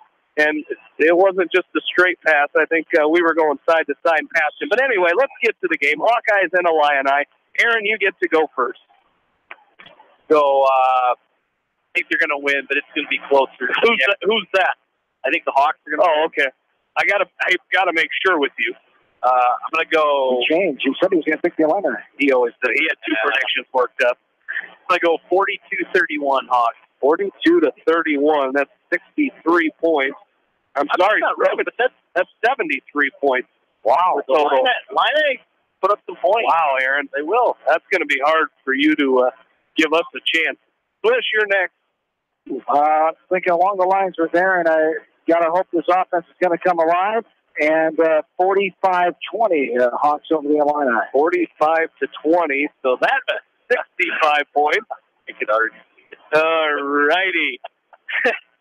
See, I'm going to get hosed on this deal because you guys are, it's cold. It's not, it isn't. This is my game to win now. It is your game to win. I know what I'm going to do because I know what you could do to try to get a win here. I'm going to go, John, I'm going to go 44-20. So 64 points, just below you. Thanks. Bill, it's yours to win, but there's only one way you can win it, probably. Yeah. Are you going to do what you said you're going to do? No. I would have. Maybe had you. Well, can I change my prediction then? Oh, no. Can I go lower? Because, you're going to go right below me. I am. 43-20. You 63 points. So anything 63 or less, it's mine. I know. You guys set that up way too easy. Yeah, 63 points. I was going to have to come up with some offense, so I'm not sure where it's going. Yeah. Well, you know what, Bill? Congratulations if you win. You're still not able to win this. You're still going to be a loser. You're still going to finish in last place. No. You're not getting to. Yeah, but you'll be in last place if I win. Yeah, I'll win next week, and we'll both get last. Oh, there you go. Well, then I don't feel so bad if it's a tie for last. As we'll make our predictions, and we'll post them on social media or something. We'll get them. How we're doing our picks next week. Okay. Thanks, guys. It's been a great season with you two. Always, it's a great blessing to work with you two every Friday night. We'll talk to you guys next season. I'll talk to you guys throughout the basketball season, I'm sure, as well. Indeed, and Jamie Vasky will have our first Winter Sports Coaches Corner with a wrestling-themed edition on December 1st coming up here in a couple of weeks as the basketball season will start up tomorrow night. As we talked about Western Dubuque girls and the West Delaware Hawks coming up tomorrow night from Western Dubuque High School in Epworth around 7:30. Kevin Schulte will have the call for you. Bill and I will be out of town, unfortunately, tomorrow night and not have the call of that one for you. But Bill and I will be together Tuesday night for the first home broadcast, the home opener, as the West Delaware Hawks will host the Vikings of Vinton Shellsburg. Tuesday night, our wrestling coverage will get started on Thursday, the 29th. Waverly Shell Rock, the opponent in Waverly for the West Delaware Hawks. Promising things on the horizon for Coach Voss and the West Delaware wrestling family this year. As the West Delaware boys basketball, Coach Uthoff and company hope to have another competitive and fun and successful season, as well as congratulations to Derek Krogman signing the official letter of intent to attend UNI, where we are on the campus up here tonight. Derek will be coming to UNI to further his basketball career. He signed that yesterday morning on National Signing Day. Congratulations to all the other signees. Zach Bierman, a Western Dubuque baseball player, heading to Creighton for his baseball career. As the basketball season continues next weekend, next Saturday, we'll have Girls Rivalry Saturday, where we'll feature the Western Dubuque girls basketball team at 5:10 that night. They'll take on North Scott. That's going to do it tonight. Once again, congratulations to the Bobcats for a tremendous season. They fall here tonight in the Class 3A title game, 34-20. They end at 10-3. For studio producer Ashley Vick, for my partners Aaron Blaine, Bill Logan, and Jamie Vasky, have yourselves a good and safe rest of your Thursday night. So long, everybody, from the Eating Dome in Cedar Falls, Iowa.